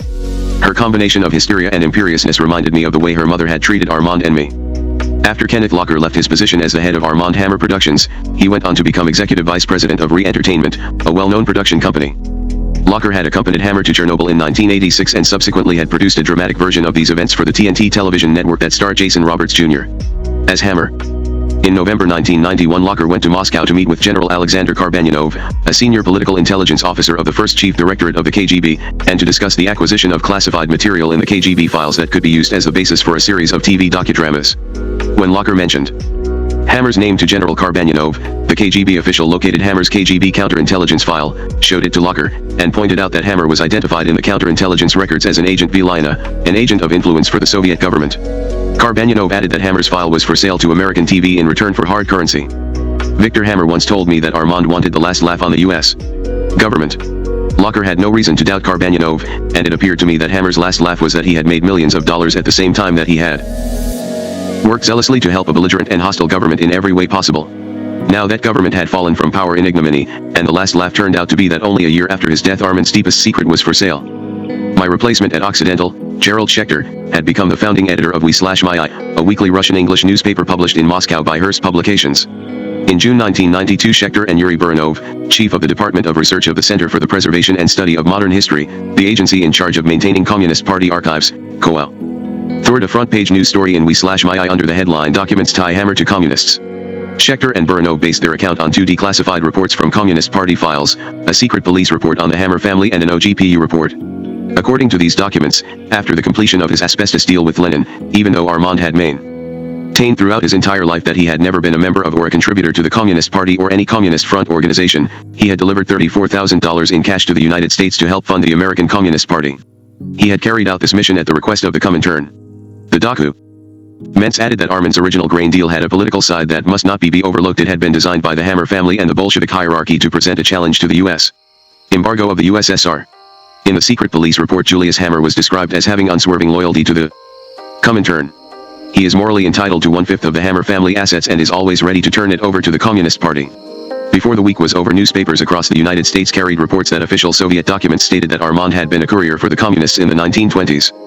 At the age of 81, Cornelius Vanderbilt, then the richest man in America, climbed out of his deathbed and screamed to reporters, "I am not dying." Andrew Carnegie dealt with his foes by simply threatening to destroy them. Henry Clay Frick was known for his ferocious temper. J.P. Morgan enjoyed announcing that he owed the public nothing, and John D. Rockefeller was reviled by the press and the public for his cannibalistic business practices. Perhaps as some form of atonement, all of these men left monuments to their wealth and greatness. Cut from the same cloth, Armand Hammer made many millions late in life by turning a corporate shell into the 16th largest industrial company in America. He was the 20th century equivalent of a 19th century robber baron. And he, too, gave away millions to memorialize his name. Pondering his accomplishments, I wondered how he differed from his predecessors. Perhaps, I thought, the difference might lie not in his business practices or his philanthropy, but in his personality. His lust for wealth, fame, and power, his vanity, and his feelings of omnipotence and immortality had colored his every word and deed. He had been a man of many contradictions, capable of great generosity and petty cruelty, of rare moments of concern but mostly callous indifference, because he was always motivated by his own selfish interests. Armand had spent a lifetime creating himself, and he was, indeed, a unique creation. I helped to polish the image he sought for himself, and he perpetrated it. But Armand believed that the image could pass for the man. Had the man been more like the image, he might have achieved the greatness he hungered for. Instead, he chose to act the part of a great man. And when his performance came to an end, the only thing he left behind was an empty stage. While most of the information in this book stems from my 25-year-long close relationship and experience with Armand Hammer, from the many conversations we had, from my vivid remembrances, and from the wide array of documentation, notes, and other material accumulated through the years, I am deeply grateful to everyone who contributed generously with additional data of intrinsic value to help make this book possible. I am especially appreciative of those wonderful people who granted interviews, readily imparting their knowledge about Hammer and the experiences they had with him, and who contributed in other ways: Bruce Angwin, Tim Babcock, Donald L. Bader, Stoney Barker, Jr., C. James, Jim, Blum, David Bransby, Walter Davis, Nancy Elan, Joe Hauser, Zoltan Merzey, E. F. Bud, Reed, Robert S. Bob, Rose, Mark Sako, Richard H. Dick, Vaughn, W. Marvin Watson, and my former secretary at Occidental Petroleum Corporation, Sandra, Sandy, Wolf. A special thanks, too, to those who imparted excellent information but for various reasons do not want their names divulged. By the nature of the relationship they had with Hammer, I feel obliged to respect their desire for anonymity. I wish to thank Renee Golden for having steered me to my literary agent, John D. Diamond, and I am deeply grateful that John and Frederick W. Hills, Vice President and Senior Editor of Simon & Schuster, believed in the concept of this book and successfully guided it through to publication. I also express my heartfelt thanks to Fred Hills' associate, Burton Beals, for his expert and helpful editing of the manuscript. Carl Blumay, Laguna Niguel, California. My thanks to editor Frederick Hills, and his talented colleagues Burton Beals, Daphne Bien, and Paul Gillow. Their counsel and their unfailing graciousness during the writing of The Dark Side of Power provided the underpinning for the entire experience. Additional thanks to John Diamond, who represented the book from the outset, and to my long-term agent and dear friend Ron Bernstein for his counsel and concern. My thanks as well to Renee Sachs, whose love, affection, and telling comments about the manuscript also proved invaluable. I am also grateful for the generosity of spirit displayed by three other writers: Steve Weinberg, author of Armand Hammer The Untold Story, Joseph Finder, author of Red Carpet, and Daniel Jurgen, author of The Prize. Aware of the rocky road that awaited me, they were kind enough to volunteer their expertise as guides. Shakespeare wrote that friendship is a constant in all other things. I will never forget the constancy of my friends during this writing experience. Arian Canis and Jimmy Windus, Alexandra Morgan, and Dr. Eugenie Landy, Spiros Milonas, Gerald Newman, Joan Rivers, David Rockwell, Paula and Rod Steiger, James Truman, Clark Wolf, and E.S. Peashley, Myrna Zimmerman. I will never rest until I have the opportunity to perform as faithfully for you. Henry Edwards, New York City, New York. About the authors, Carl Blumay served for a quarter of a century as public relations and advertising consultant, advisor, and director for Dr. Armand Hammer and the company he headed, Occidental Petroleum Corporation. Blumay, formerly a radio announcer and newscaster and a news writer, is a member of the Western States Advertising Agencies Association, the Advertising Club of Los Angeles, and the Association of Petroleum Writers, and has been a member of the Public Relations Society of America. He lives in Laguna Niguel, California. Henry Edwards is the author or co-author of Harlan Smythe Grossfeld, What Happened to My Mother, Loving John the Untold Story, and Stardust the David Bowie Story.